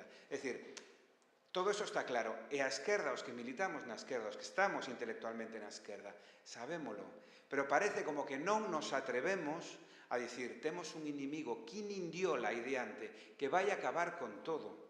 Vai acabar con todo. E poñemos o foco neles, e que son moi malos, e que Milei está pirado, e que Trump é un mentireiro. Cando o problema non o teñen eles. Eles non teñen ninguna clase de problema. Eles poden montar unha realidade onde as mulleres volvades a estar na casa. Para eles non é un problema. Eles poden montar un sistema onde haxa escravos. Para eles non é ningún problema. Pero para nós parece que volver a falar do concepto de clase, volver a dicir, non son clase media, son un son un vulgar precario. Parece como que temos un prurito de xa non se pode falar así. Témome, quería coñecer a tua opinión, e perdón polo soflama que acabo de soltar, que a única posibilidade é recuperar a dialéctica, o xeito de falar e de ver o mundo de antes, o sea, no fondo recuperar a Marx. Xa, claro. O problema é como facemos, un pouco o que decía eu antes, non? Que parece que ás veces a esquerda ten complexo de facer políticas de esquerdas. E claro, o que decía outro día un pouco Rufiano, se temos entre o corrupto cutre e o corrupto premium, pois xa votamos ao premium, que fai ben. Entón, se a esquerda fai da dereita, para que vas a votar a esquerda? Votas a dereita. Quer dicir, ti votas ao real, ao final. Entón, para que vas a votar a unha esquerda disfrazada de dereita se tes a dereita real? Pois votas xa a dereita. Entón, eu creo que un xiro, claro, eu non son obxectiva, porque sabes que son unha señora moi escorada. Estribor, Estribor, non, Babor. Son unha señora moi escorada a Babor. Pero creo que é necesario escorarse moitísimo a esquerda, pero ao final sempre parece que, claro, tamén é moi fácil falar desde aquí, non? Supoño que non é mesmo gobernar que dar trigo, como se di eso. Bueno, eso. Non me sale ningún refrán hoxe. Pero quero dicir que eu entendo que gobernar, que ao final tes moitos condicionantes, que todo, pero creo que hai que facer un intento real e logo non ter medo en expoñer tamén dialécticas de esquerda, porque a veces parece que nos contemos que non podemos dicir certas cousas porque nos van a salir os medios convencionais con un, non? Eso que falabas ti, non? Paco Castro, 2 puntos. Di no Consello de Cultura Galega que hai que quemar contenedores ou dar a revolución. E claro, nos dá un pouco de medo ese discurso.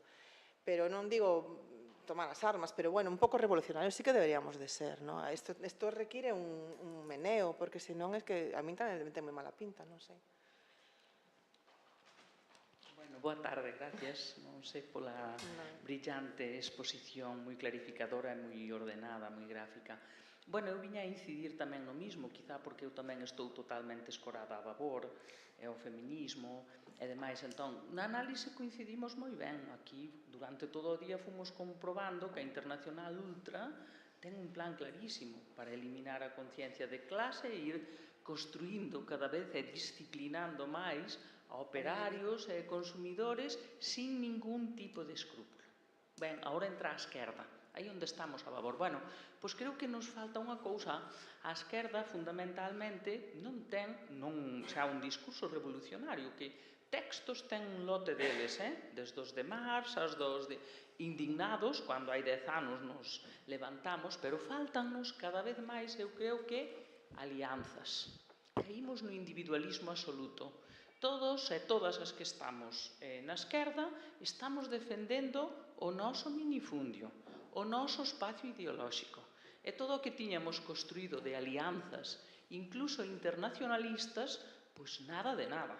Entón, que fortaleza temos? Non temos medios económicos, non temos control, por suposto, das redes sociais, non estamos entre os 1000 millonarios, aínda que, bueno, hai algún que podría estar disposto a algo, e entón cada quen está resistindo na súa trincheira e intentando diferenciarse dos outros. Entón, pois eu creo que parte do problema que temos á esquerda, xa digo, igual non só de discurso, é sobre todo desta incapacidade de xerar alianza. Entón, bueno, pois nada, nos vamos dividindo entre nos mesmos. Entendo o concepto, pero claro, algunha vez que se fixo un intento de agrupémonos todos, foi regulinchi. Claro, que chamas esquerda? Porque ás veces dios, vale, ese é un pouco tamén o que xoga ás veces o Partido Socialista, non? Agora, hai que apoiar todas as formacións de esquerda que están no Parlamento, teñen que seguir apoiando, que eu agardo que, non quero que haxa eleccións, que case que me quede con, nos quedamos con malo conocido.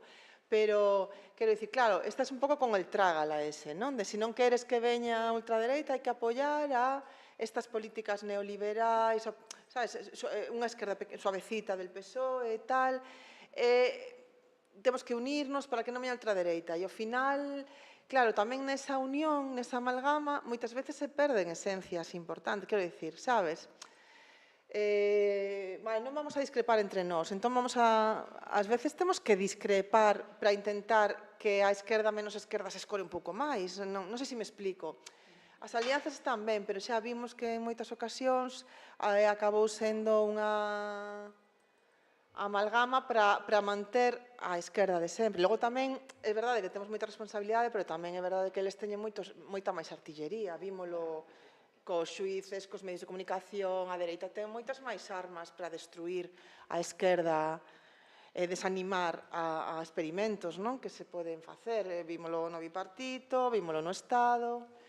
Entón, bueno, sí, temos que unirnos, pero para facer políticas de esquerdas, porque se nos unimos para seguir coa xenda...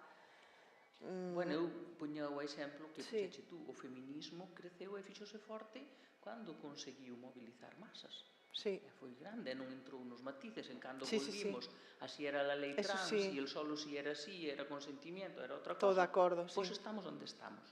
Estou de acordo, pero tamén creo que hubo un caballo de Troia mantenta, é dicir, que o feminismo, ese poñer o foco sobre o que nos dividía máis, a lei trans ou a lei así, é verdade que eu, por exemplo, nunca entré, a min recordo cando estaba así o tema da lei trans máis en boga e tal, que eu nas redes non facía comentarios dese tipo, a menos que fose unha cosa moi bestia de alguna feminista que hacía alguna animalada, que entón non. Pero eu intentei non entrar nese debate. E hubo xente feminista que me escribiu por privado, oye, non vas decir nada, non, porque este tema nos divide, non quero darlle armas ao inimigo, non quero amosar as grietas do feminismo, quero amosar onde estamos xuntas, porque me parecía que era entrar na trampa. Entón eu, por exemplo, con o tema da lei trans, eu non entrei nese debate porque me parecía que estaban as posturas moi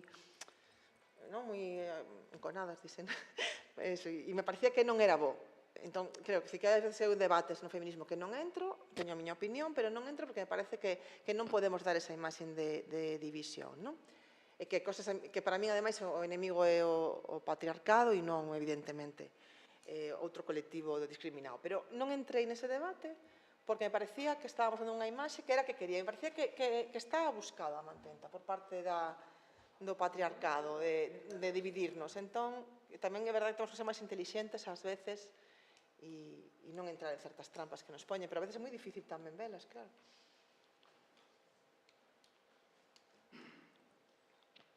Bueno, pois súmome as felicitacións, os parabéns, e claro, salen moitísimas cousas. A ver, eu quixera, porque se me ocurren moitas cousas e quero concentrarme nunha resposta suficientemente sintética, pero son capaz. Eu partiría do que decía Francisco Castro, non? A responsabilidade ten a esquerda. Bueno, vamos ver. A min ese enfoque me pode parecer interesante porque somos de esquerda e nos estamos preguntando que podemos facer nós.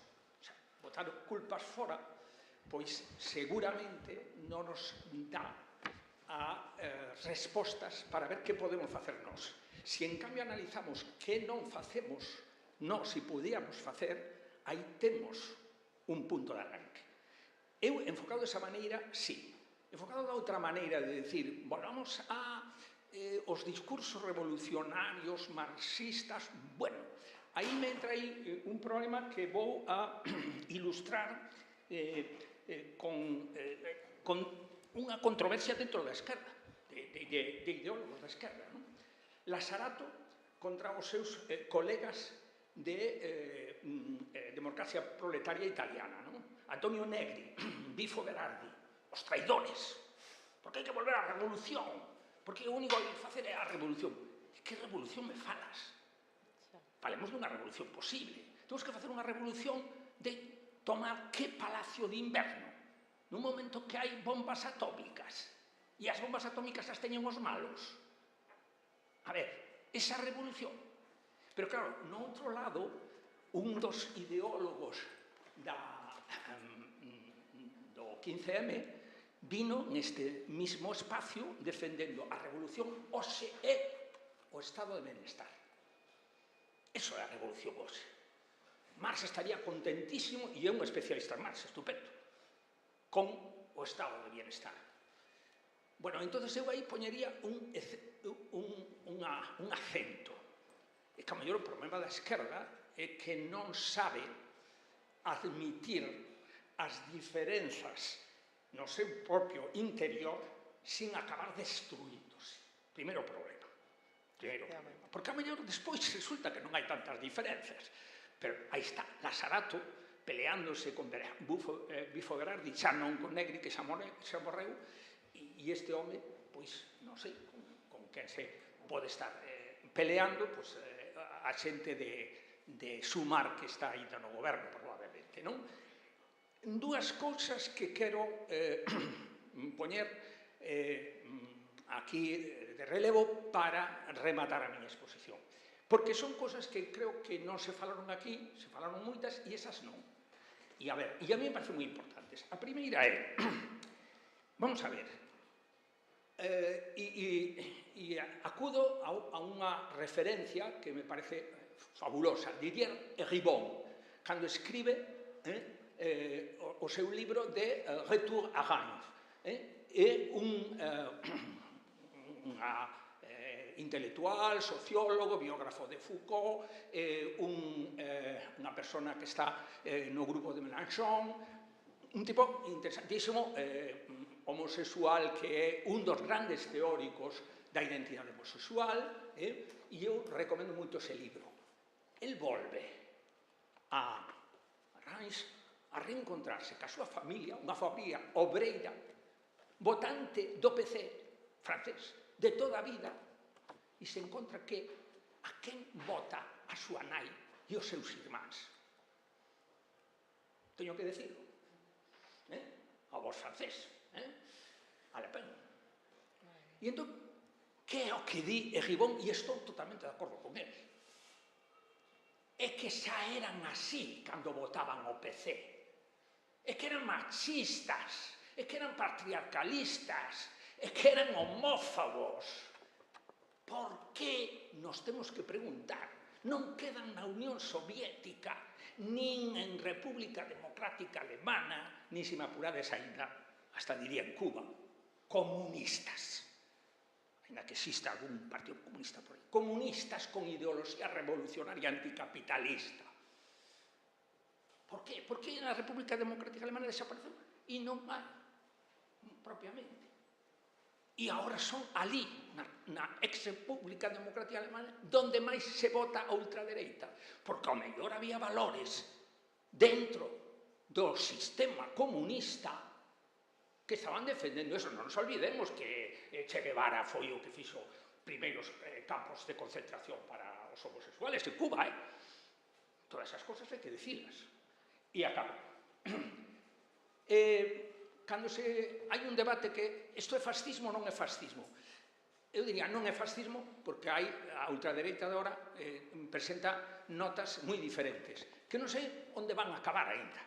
Pero hai un elemento que me parece que merece a pena ser pensado.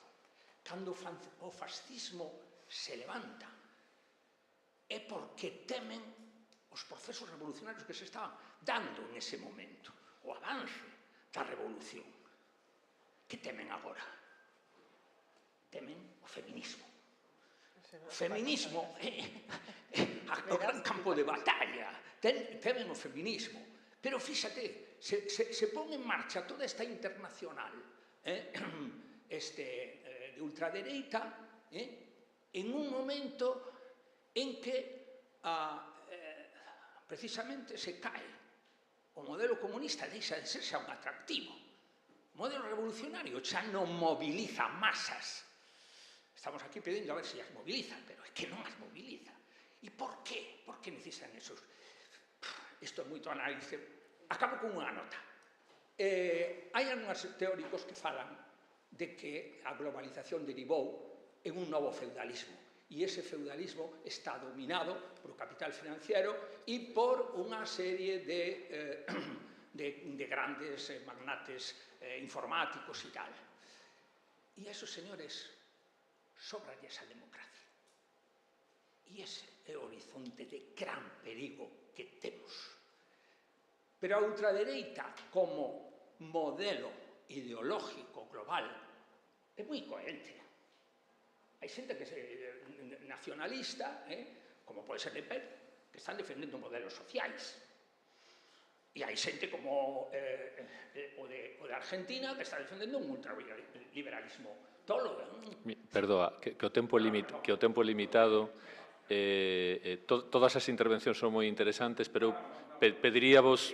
Eu quería ser sintético, pero... Sí, ás veces non é fácil, sobre todo cando se din cousas moi interesantes que o son, non? Pero pediríavos un pouquiño de síntese a todos. Monse. Que é moi complicado. Hai cousas nas que discrepo, evidentemente, e cousas que entendo, non?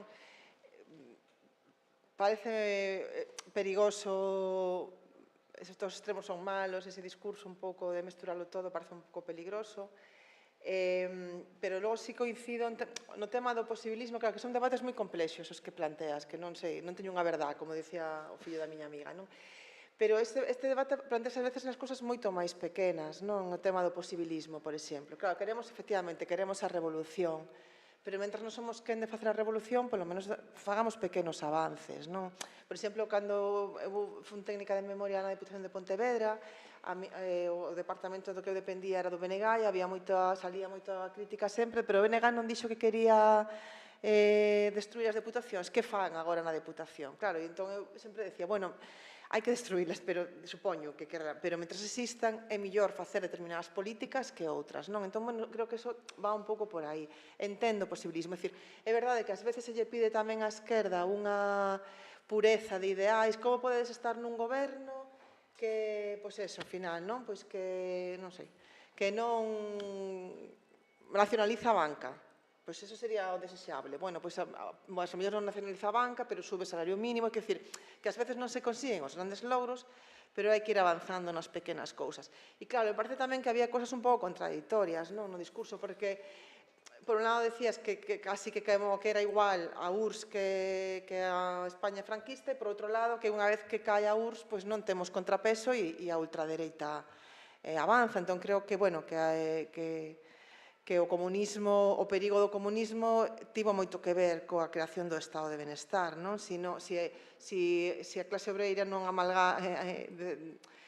fixese un intento de revolución e un intento de instaurar a ditadura ao proletariado, pois non terían necesidade o capital de darnos algo, como foi o estado de benestar, non? Bueno, non monta despollo, que vos vamos a dar un salario, ou vamos a dar unhas pensionciñas, e vamos a dar o sanidade, ou bueno... Estou simplificando, sei, pero xa me entendedes. E logo, claro, eu xa escoitei moitas veces eso de que as feministas temos a culpa do avance da ultradereita, escoiteino directamente. Sei que non era o que querías dicir, pero escoiteino. Bueno, pois haberá que rearmarse contra a ultradereita, pero non podemos dar pasos atrás, eso é evidente. Quero dicir, cando avanzas non podes retroceder porque haxa unha ola que te quera levar para atrás. Vale, ui, perdón, que veñen estes, vamos ir para atrás para volver a estar na moderación, non? Eu creo que hai que facer a revolución feminista como arma fundamental, aínda que sabemos que precisamente porque facemos a revolución feminista vai haber unha contraola. Sempre pasa, non? E é verdade que sempre pasa.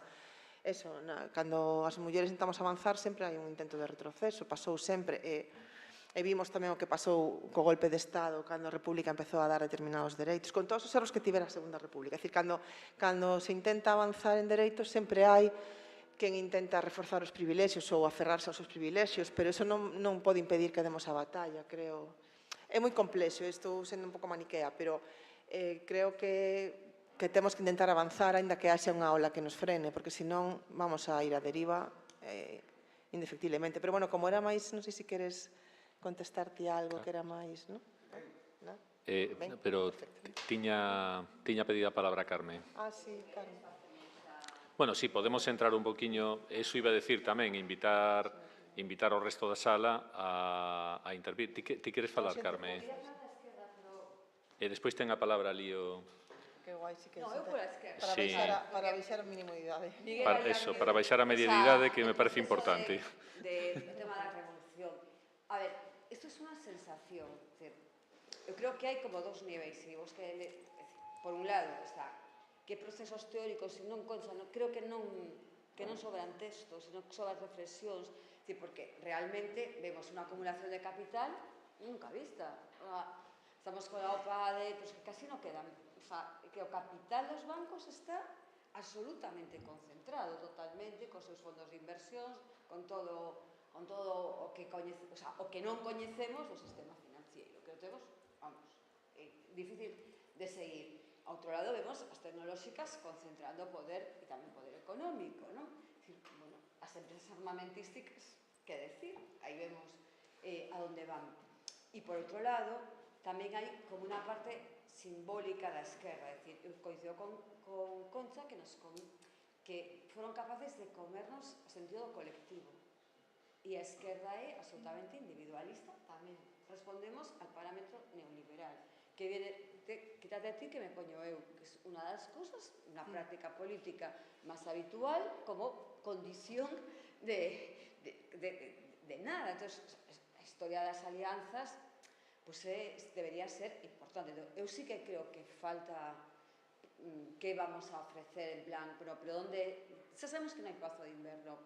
Hombre, algunos núcleos de poder igual están detectados, non? Entón, como hacia eles e co que fortaleza. E despois a perspectiva posibilista é que alianzas concretas faremos en procesos electorais, que para mí son dúas cousas diferentes. E que sí que me volven un pouco tola porque non é o mesmo, non? Quen goberne en ningún sitio, tanto aquí como en Polonia, é dicir, porque ollas dúas realidades sí creo que coñezo un pouco. Entón, ese posibilismo en base a que o construímos, e efectivamente o feminismo nos dá unha idea, esa que a Mercedes Melón, eu aí que sí que entré al debate, porque non quería ser neutral, porque non me parecía ben ser neutral coa lei trans, porque ser neutral era deixar o colectivo oprimido sen dereitos. Entón, non. E eu aí o defendo, pero sí que é un cabalo de Troia. E digo, como non veíamos que claramente o era e que estaba aí introducido por unos intereses e entrábamos aí, como cando escoitamos moitas veces, non, es que se traballamos outra clase LGTBI non traballamos igualdade. Pero que é eso? Isso é o discurso da ultradereita. Porque as violencias, hai que traballalas todas e o orçamento que sexa. Entón, sí que nos falta, creo que moitísima, cultura das alianzas, non sei se alianzas rebeldes, revolucionarias, que nos dé a gaña, pero nos resulta moi difícil e a xente moza, creo que nos ve as moi maiores demasiado individualistas, sin saber capacidade de dar relevos, sin capacidade de escoitarnos o que nos están dicindo, que isto de dar lecciones constantemente, xente moza, honestamente, muchísimas cosas que te din, que te aportan, de como lo ven, de cosas que queren, outras formas que nos están dicindo, queren ir a verse máis ao campo, queren abandonar as cidades, pero tampouco eso non lemos. Por que se vota masivamente no campo, nas aldeas a Vox, en outras dimensións, aquí o PP, pois afortunadamente eso xa fai? Porque se entende. Non les van a dar lecciones. Están escoitando que cousas parecen a mí, non? Os pais entenden perfectamente o que dice Vox, non creo que nos entenderán nada a nos, e non por simplificar o discurso. Bueno, sí, eu creo que tamén é porque a veces dan eso, que sempre se din, respostas simples a cosas moi complexas. Claro, pero que a veces hai respostas que igual tamén debían ser simples desde a esquerda, que a justiza social. Pero que hai... Claro, pero nos pasamos por ese debate, porque pasamos, dicimos, é moi complexo, sí, é moi complexo, pero creemos ou non creemos que temos que nacionalizar as enerxéticas? Claro, xa. Pero se digo que a veces nos dá... Non lo creemos. Porque se lo creéramos, intentaría en algún momento. Queremos ou non que quitarles esas escolas para nada. Para nada. Porque varias leis vimos esta mañá e non se quita. Entonces, Igual o temos... Claro, porque temos complexo de facer políticas de esquerdas a veces. Cuando se plantea, pues podemos estar de acuerdo, pero si lo haces tú y no estoy yo, pues nada. Eso tamén, eso. Bueno. Finalizar as eléctricas, claro, nos concellos. Imos... Ese debate, ao lado dos meus colegas. Sí, totalmente. Bueno, sí, pero non es... Sempre hai un pero. Pero, sí, que non vou ser eu o que... Van a estar de acordo. Vale. Sí, logo sempre hai unha conta electoralista, desto me vai a traer e... Sí.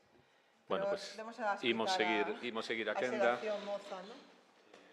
Estou de acordo con varios puntos do debate, pero, bueno, gústame bastante falar en público, así que non vou me meter moito nel. E nada, así que como que teño dos reflexións, unha do que dixo el e outra da propia charla. A primeira é como problematizar estas visións, non por defender a URSS nin nada, pero problematizar estas visións de que, como nas experiencias pasadas do socialismo, houve políticas homófobas como que per se toda política anticapitalista vai ser homófoba, porque por esa mesma razón, por exemplo, estaríamos dicindo que agora o capitalismo de España é tamén homófobo, porque nas políticas capitalistas do franquismo, que por moito que fose autarquía tamén era capitalismo, había aquí mesmo en Galiza presos políticos pola súa orientación sexual, como no mosteiro de Santa María de Olla ou na Garda.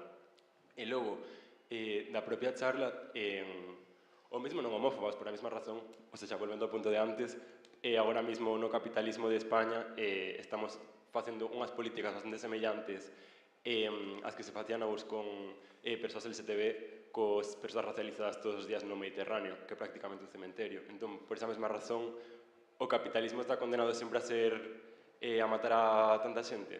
Pois non sei, penso que sí, pero bueno. E logo, sobre a propia charla, hai un punto que non lembro quen o dixera, como que falábase de con unha investigadora como que falaba de que a unha edade como as visións políticas estabilízanse. Preguntar entón porque agora, ou seja, porque o foco na radicalización nos xira a ultradereita, como que ponse moito na mocidade nesta charla por razóns evidentes, porque sí que é tremendo que está pasando, pero preguntar por que tamén agora moitas persoas con vidas máis ou menos estabilizadas de 40-50 anos tamén están pegando ese xiro a ultradereita. E nada, moitas grazas, que gustoume moito.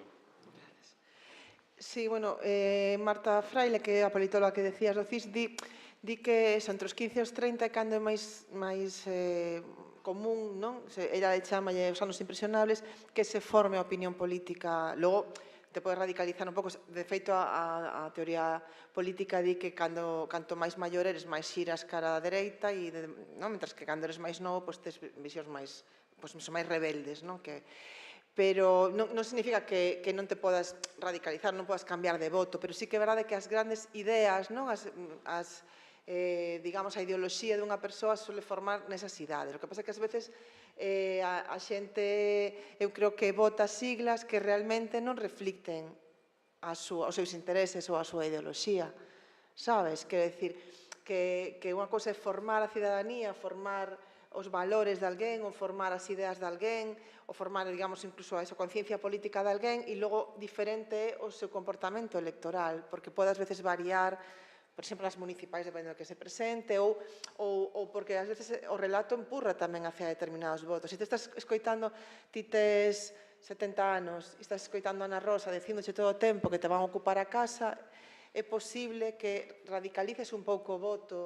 Hombre, se eras unha señora que votaba a Izquierda Unida, igual non votas ao PP, pero bueno, que cambia, votabas ao PP e te radicalizas un pouco, votas a Vox, que que tamén é moi importante o relato que se está, porque pode non facer cambiar as túas ideas, pero sí que te asentes máis nelas e que creas que, sabes, que necesito seguridade, non sei se me estou explicando, sabes, non significa que cambies a túa forma de pensar, sino que creas que esa nova formación se está representando máis, porque de feito hai xente que o que se chama o teito electoral, o solo electoral, que hai formacións que van a ter sempre un voto cautivo, que vas a votar ao Partido Socialista pase o que pase, ao Partido Popular pase o que pase, pero logo quen cambia os resultados é a xente que depende, non?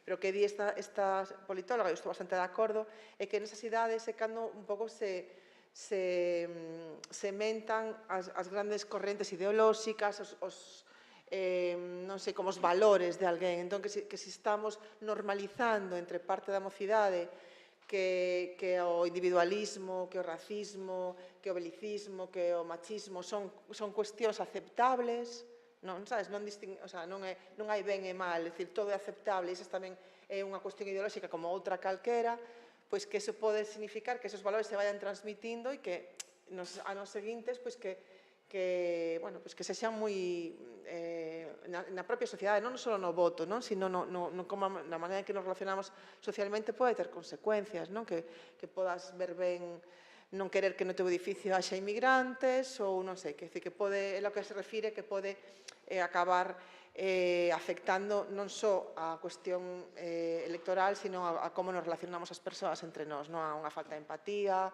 ou a unha sociedade líquida tamén que decía Bauman, de cada un mira por sí e perdemos ese referente un pouco de veciñanza, de apoio mutuo e esas cousas, que é un pouco maniqueo, pero eu sigo creendo no ben e no mal, que cosas que están ben, cosas que están mal, e creo que a sociedade empática, a solidaridade, a sororidade, son cosas boas que temos que intentar reforzar e reforzar nese tramo de idade mozo, que é do que vai depender despois. Non sei se che contestei.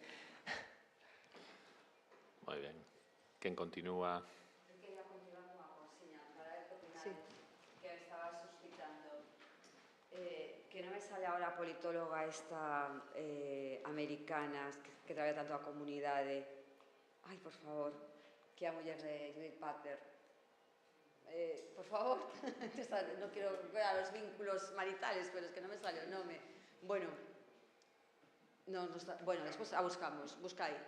Ela ten todo ese traballo sobre cando perdes os vínculos na comunidade non pode haber Estado. É dicir, sin comunidade é moi difícil manter os estados. Entón, claro, que ocorre? Por exemplo, imaginadevos cando éramos pequenos e estábamos nas facultades, que ocorría o de Gaza, estaríamos, que sei, creo, colgados polas ventanas, folgar, non me quero imaginar.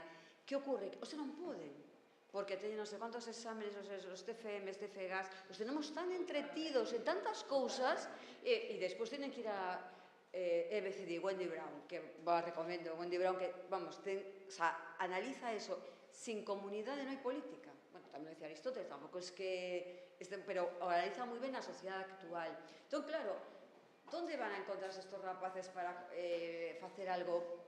Incluso a institución, o Concello de Santiago pon aí unha bandeira e non sei se nas facultades expuseron os rapaces. É dicir, entón decimos, bueno, os vamos a mover un pouco, vamos a decirle que o Son do Camiño está fundamentalmente con fondos deus. Pois van en masa, e todos, o sea, o primeiro ali estivo. Te digo, pero tú, me dicen, non, tío, bueno, sí, pero podemos facer outras cousas. Digo, por exemplo, non ir. Ter montado unha sentada fora, ou ter algo e despois crees que tes conciencia. Non, tampouco son eu quen para xulgalos, non? E moitísimo menos.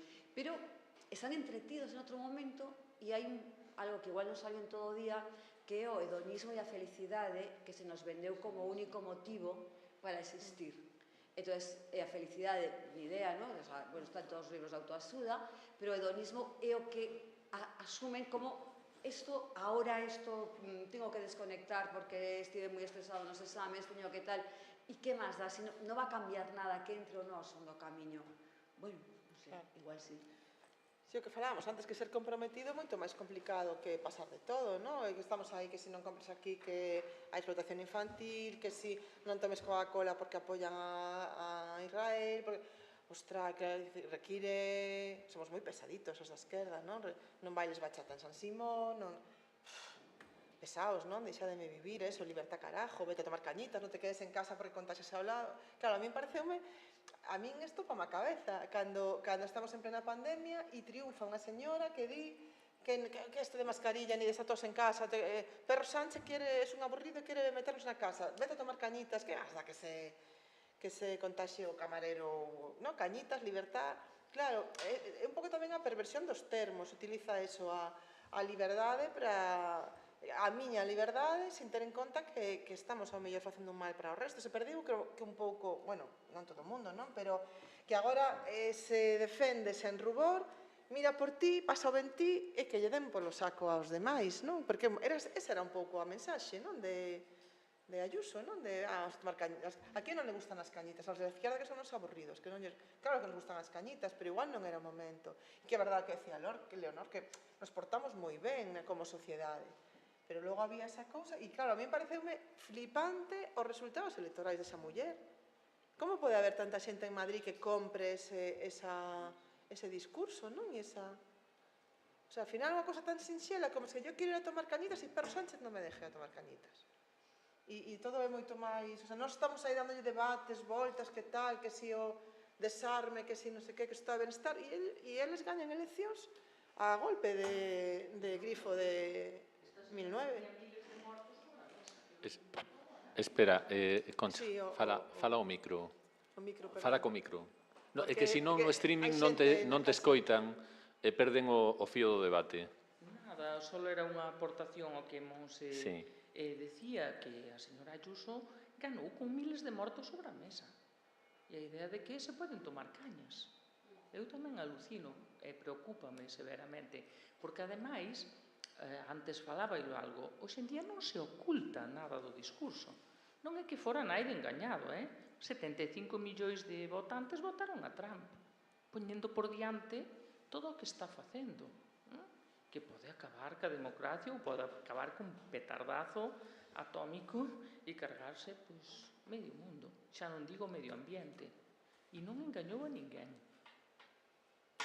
Porque agora non hai complexos, alguén falaba de que houve un tempo que, bueno, que ninguén verbalizaba ou se atrevía públicamente a cuestionar, por exemplo, os dereitos humanos, ou a manifestarse racista ou fascista. E hoxe en día, sin ningún complexo, xa estaban aí. Eu creo que xa estaban aí. Moveron os marcos, sí. Pero ahora mismo, pois... Pero iso é un bo debate, porque eu recordo cando a irrupción de Vox que había xente que decía, bueno, pero estaban aí no PP, ahora polo menos vémolos. Bueno, pero cando estaban agochados no armario do PP, polo menos había certo relato que non estaba sobre a mesa, porque o PP non se atrevía a decir que a violencia machista, claro, salían dicindo ali o 25N colacito e decían, sí, logo pensarían o que quixeran, pero non puñan en riba da mesa a violencia machista, un invento das feminazis, a violencia non ten xénero, ese discurso non estaba aceptado. Entón, a mí me parecía moi ben cando estaban agochados, polo menos, e polo menos disimulaban a súa historia antifeminista e racista e estas cousas, non? Que tiñan, o sea, prefiro que certos discursos estén agochados. Non sei se iso me converte un pouco defensora da liberdade de expresión, pero claro, que alguén diga libremente pois eso, como non? Sois unos cerdos e tal, nada de que sentirse orgulloso, non? Pero a mí me parece que ese tipo de discursos moito mellor cando estabas calado na túa casa, meu rei. Eu quero sacar outro tema que para debatir, que me parece que está moi relacionado. Eu teño unha amiga que temos aí unha teoría propia, que estamos en moitos debates telefónicos, sobre que se va instalando como unha especie de ética da crueldade. Ética da crueldade. Pero nas institucións, nas nosas vidas cotidianas cada vez máis, nos espazos de traballo, o sea, como votamos a un director incluso dicindo cosas falsas nun claustro, como nos comportamos con determinadas persoas, como nos comportamos pola rúa, como es decir, como que a crueldade está absolutamente normalizada. E a miña hipótese era porque acudimos demasiado a algo que é a empatía, que a mí é un concepto que cada vez me gusta menos, en vez de o concepto que a mí me parece que debía ser a xustiza. Non sei se hai que ser empáticos, non tengo clarísimo. Non sei, se uno pode ser empático, non se pode, pero algo sabe, o que te decías, cando algo está ben ou está mal, que era o sentido común que nos enseñaron as nais, ou cando é algo xusto ou injusto. Entón, imagínate que te ocurre a ti, pues non sei, a mí non me va a ocurrir ser negra, o sea, igual outras cousas, pero eso, pero podo entender o que é xusto e o que non é xusto. Entón, o concepto de empatía é como decía Maquiavelo, es que igual é moi fácil odiar, non? E é mellor que te teman, porque igual o que temos que volver é non ser máis política, máis de cales son os valores de xustiza social. Claro que este señor non pode decir nada, claro que non. Es decir, que no tiene nada que aportar, ni es opinión ni es nada. Esto es una estupidez para estar en su casa. Es decir, que está diciendo que... Pero eso no lo podemos decir, oye, es porque igual tiene que... No tiene nada que opinar. estás defendiendo... Es decir, pero eso está como mal visto, tenemos que... No, es que hai cosas que son, efectivamente, consensos sociales sobre que coñecemento ou sobre que é un dereito humano. Non sei, creo que igual tanto eso que se chama o xiro emocional, do que fala Sarazmez, pois se barros a un sitio, e eu non quero debatir sobre emociones ou sobre sentimentos, pongámonos de acordo sobre que unha sociedade ben organizada, xusta, e se usted es menos empático, pois eso trata con el terapeuta, pero non, porque senón, creo que, e perdona, te o digo xa para debatir, non, creo que a empatía, o ponernos nos zapatos dos outros, das cosas que igual temos que facer ben nas aulas, eso sí, non digo que non, pero non, bueno, que temos que decir, non, hai cosas que son absolutamente que hai que regular, que non poden estar aí e que efectivamente, pois eso é un crimen de odio simplemente decir que os homosexuais, bueno, que dixo este señor, e punto, se acabou, e isto non tiene nada. Iso é totalitarismo? Non sei, vamos, abro... Bueno, aí discrepo, a mí parece a empatía, parece importante, porque ás veces non é cuestión só de xustiza, é dicir, incluso cando alguén, non sei, chora por algo que a ti te parece que tampouco é para tanto, bueno, pois a mellor ser empático, entender a súa dor, aínda que ti non consideres... Non é toda unha cuestión de xusticia ou injustiza, non? A veces para min a empatía é ser un pouco humano e intentar que non facer dano a outra persoa, aínda incluso cando ten un comportamento que non consideras adecuado de todo. Entón, a mí sí que me parece un concepto importante a empatía. Eu sí que a defendo, intentar ser, que ás veces todo se nos vai a pinza e tal, pero, bueno, creo que a empatía é importante porque o tema da xustiza, que te pode parecer xusto a ti ou que pode parecer xusto a mí é moito máis subxetivo, pero se intentas ser, o sea, se intentas, bueno, na empatía en sentido de que cando ves que alguén está pasando mal, aínda que non pense como a ti ou non está de acordo contigo, pois intentar que dar unha palmada de apoio, bueno, pois me parece que non ten que ver, non? O sea, que fica a mellor, entendo que te refires, pero... Vou a rebatirte, porque isto, a ver, non é, e creo que empatía é unha emoción moi importante sobre a que podes construir unos vínculos en lo cercano e que é fundamental. Bien, pero eu iba día por Príncipe, vinieron dos chicas e que me dicen, mira, nos puedes firmar aquí por la sanidad y somos del Partido Comunista. Entonces dije, a ver, me parece súper ben, porque as novas e tal, e me dice, tienes que facelo porque pensa que puedes ser maior, estar enferma, dije, non me fagas ningún contrafáctico. Eu te firmo por xustiza, pero se me dis que por o meu ben, xa non te firmo, que lo sepas. E máis debería de saberlo vos que sois parte. E as, pero por que nos dices esto? E tuvimos aí un debate, non me acudas a que me va a pasar a min para que eu teña que defender a sanidade pública. Porque non, estou cansadísima de eso. Tienes que facerlo porque ti. Creo que falta un discurso de a xustiza é debatible, pero en todo caso non é subjetiva. Eu creo que ese é el debate da teoría política, bueno, secularmente e os, es decir, cal é a noción de xustiza sobre a que vamos a establecer sociedades. E eu creo, e defendendo a empatía, e parece moi importante, que sobre a empatía non hai unha construcción política, non hai unha creación de espazos políticos de debate, e sí que aí me gustaría que a esquerda, además, entrara al debate sobre que nociones políticas de xustiza social se crea sociedade. Quedannos 5 minutiños. E entón, hai dúas palabras pedidas. Creo que ti pedirás a palabra outra vez e despois Celia.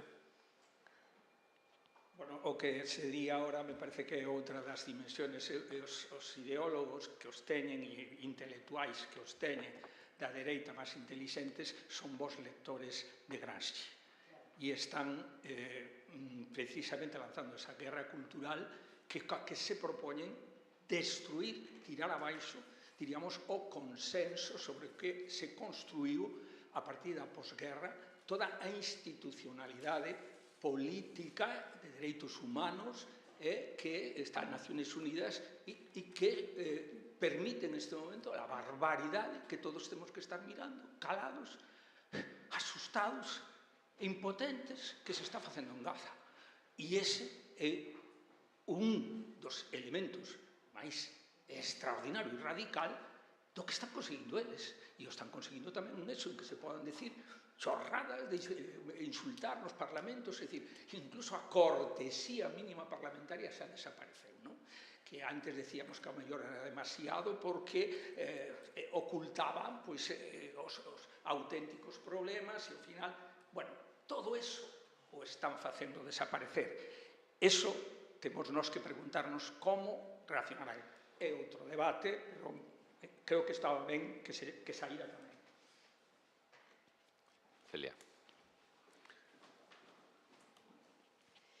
Pois eu, por un lado, creo que hai algo peor que ser pesados e ser aburridos, que é ser tristes.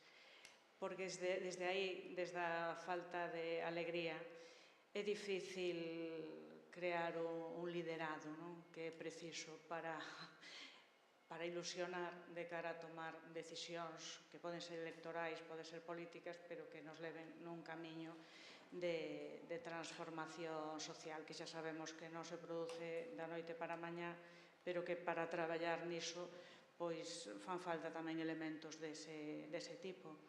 Despois, creo que no plano da crítica e da autocrítica das organizacións de esquerdas no sentido amplo, xa se falou un pouco, pero creo que o uso da linguaxe e neste contexto relacionado coas tecnoloxías é fundamental. E creo que ás veces se nos vai un pouco a pinza entre debates que claro que son complexos e a necesidade de, nalgún momento, transmitir algunha conclusión dunha forma sinxela e honesta, se é que realmente chegamos a esa conclusión. Por exemplo, se me ocurren cousas que xa se dixeron, pero que son bons exemplos. Non hai outro planeta. A auga potable non é ilimitada.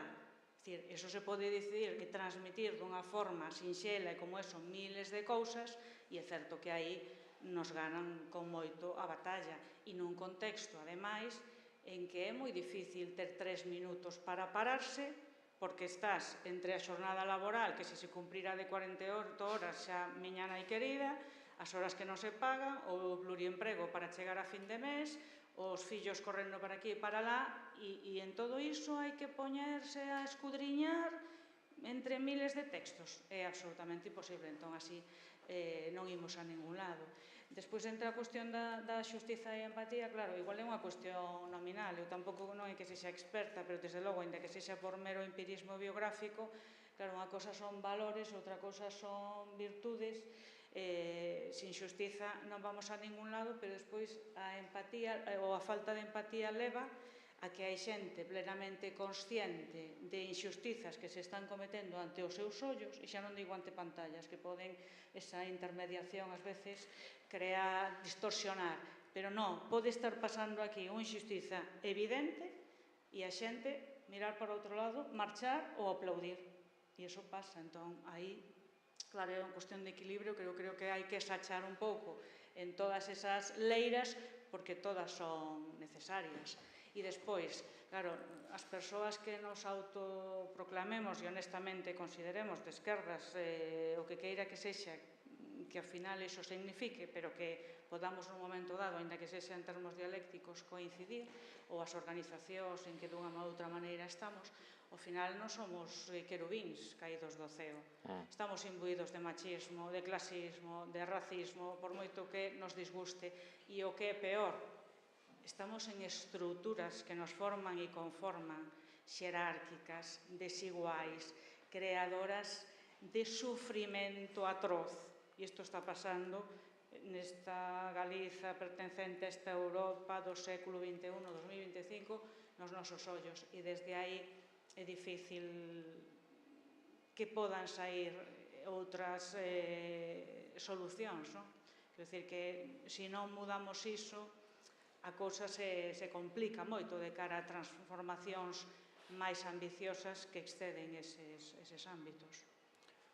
Sí, eu creo que é unha cosa moi importante que dixeches que me parece fundamental e que non falamos tampouco, non? Bueno, que ás veces o problema do mal non é quen fai o mal, sino toda a xente que está ao redor e mira para outro lado. Sempre se falaba no caso do nazismo, non? Iso me parece moi importante. Entón, a mellor como boa conclusión sería un pouco que sigamos dando a batalla ali onde... Non me acordo agora quen decía que convertamos o carrito da compra nun carro de combate, non?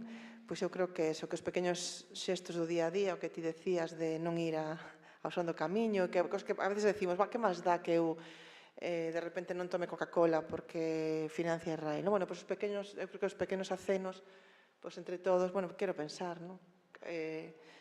faremos un movimento sísmico, non? Así como das as salas da Bolboreta, así que organizar estas xornadas tamén creo que é un bo darlle as salas da Bolboreta, así que graciñas polo convite.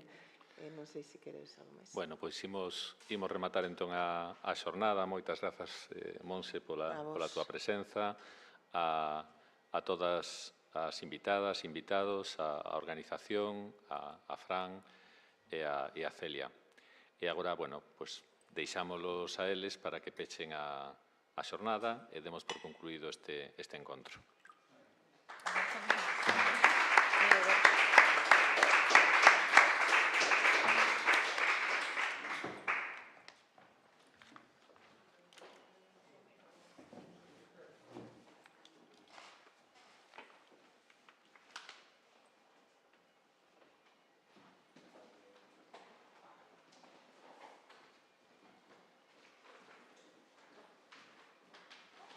Moitas grazas. Pois nada, darlle as grazas a todo o público asistente pola mañá, pola tarde, os compañeros e compañeras da sección que moderaron as distintas intervencións.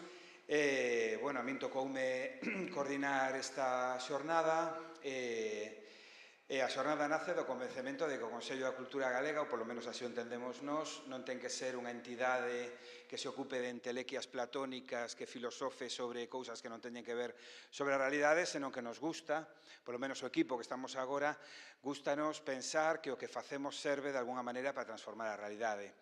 Entón, pois, podíamos dedicarlle unha xornada non sei, ao concepto da fenomenoloxía do espírito e a revisión que lle fai tal autor, que, bueno, sinceramente, eu digo sen coña, ha de ser unha cousa moi interesante, pero sí que pensamos que as xornadas que fagamos, na medida posible, expliquen a realidade, a poidan pensar, para iso somos unha sección de pensamento, e na medida posible transformala.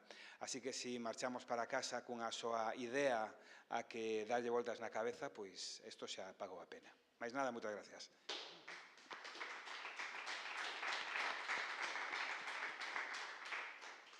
Pois eu pouco máis na mesma liña, por suporto dar as grazas a toda a xente que facedes posible que isto sexa así, deste lado, do outro, a propia institución, o persoal do Consello e a xente da sección. E eu creo que, sobre todo, ao final, o que nos move é esa consciencia que temos de que estamos nunha institución pública que xa cumpriu 40 anos, aquí se manexan fondos públicos e, polo tanto, devolver á sociedade e contribuir socialmente, pois entendemos que é un fin desta institución e, polo tanto, o que queremos é chegar a toda a xente posible porque, ao final, sigue a máxima revolucionaria de agora sí, unha persoa un voto, non un home un voto, pero unha persoa un voto, pois se todo o mundo vota e ao final ten a capacidade de decidir respecto do noso destino conxunto e colectivo, é bo tratar de contribuir a que todas as persoas teñan a mellor información posible, e a que se faga esa divulgación que non é máis que adaptar un nivel de rexistro a un público heteroxéneo, indeterminado, pero facelo sempre con rigor e con respeto á xente a que nos diriximos.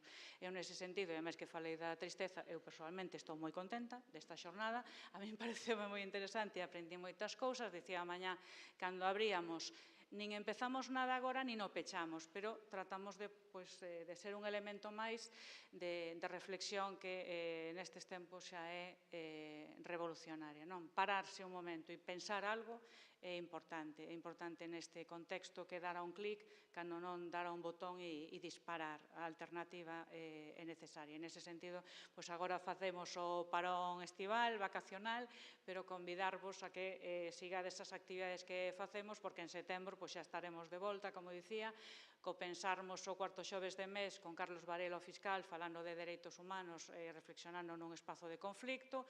A continuación, esa fin de semana, teremos o terceiro Festival de Filosofía aquí en imos dedicar a filosofía e sexo, que vai ser cunha perspectiva máis lúdica, e non só pola cuestión do sexo, senón que pode ser tamén moi pesada, según como se enfoque, senón pola perspectiva que lle imos dar, desde un punto de vista da arte, da música, do drama, de dramaturxia, non que sexa drama, e despois en novembro teremos tamén un pensarmos sobre unha cuestión fundamental que ten que ver con moitas das cousas que estivemos falando hoxe aquí, que é a educación, o sistema educativo. Desafíos educativos e como mellorar desde a realidade, non? Intentar facer un diagnóstico respecto de persoas que coñecen moi ben o que se está movendo aí e deixarnos de reforma tras reforma tras reforma que darlle valor ao cambio polo cambio e intentar tamén apuntar algo de onde poden parecer que están os maiores ou principais problemas e algo nunha liña de mellora, si se pode mellorar algo, que a mellor concluímos que non. Entón, pois iso, que vos animo a que sigades as actividades que facemos, vos desexo unhas felices vacacións a quen as teña agora e moitísimas grazas.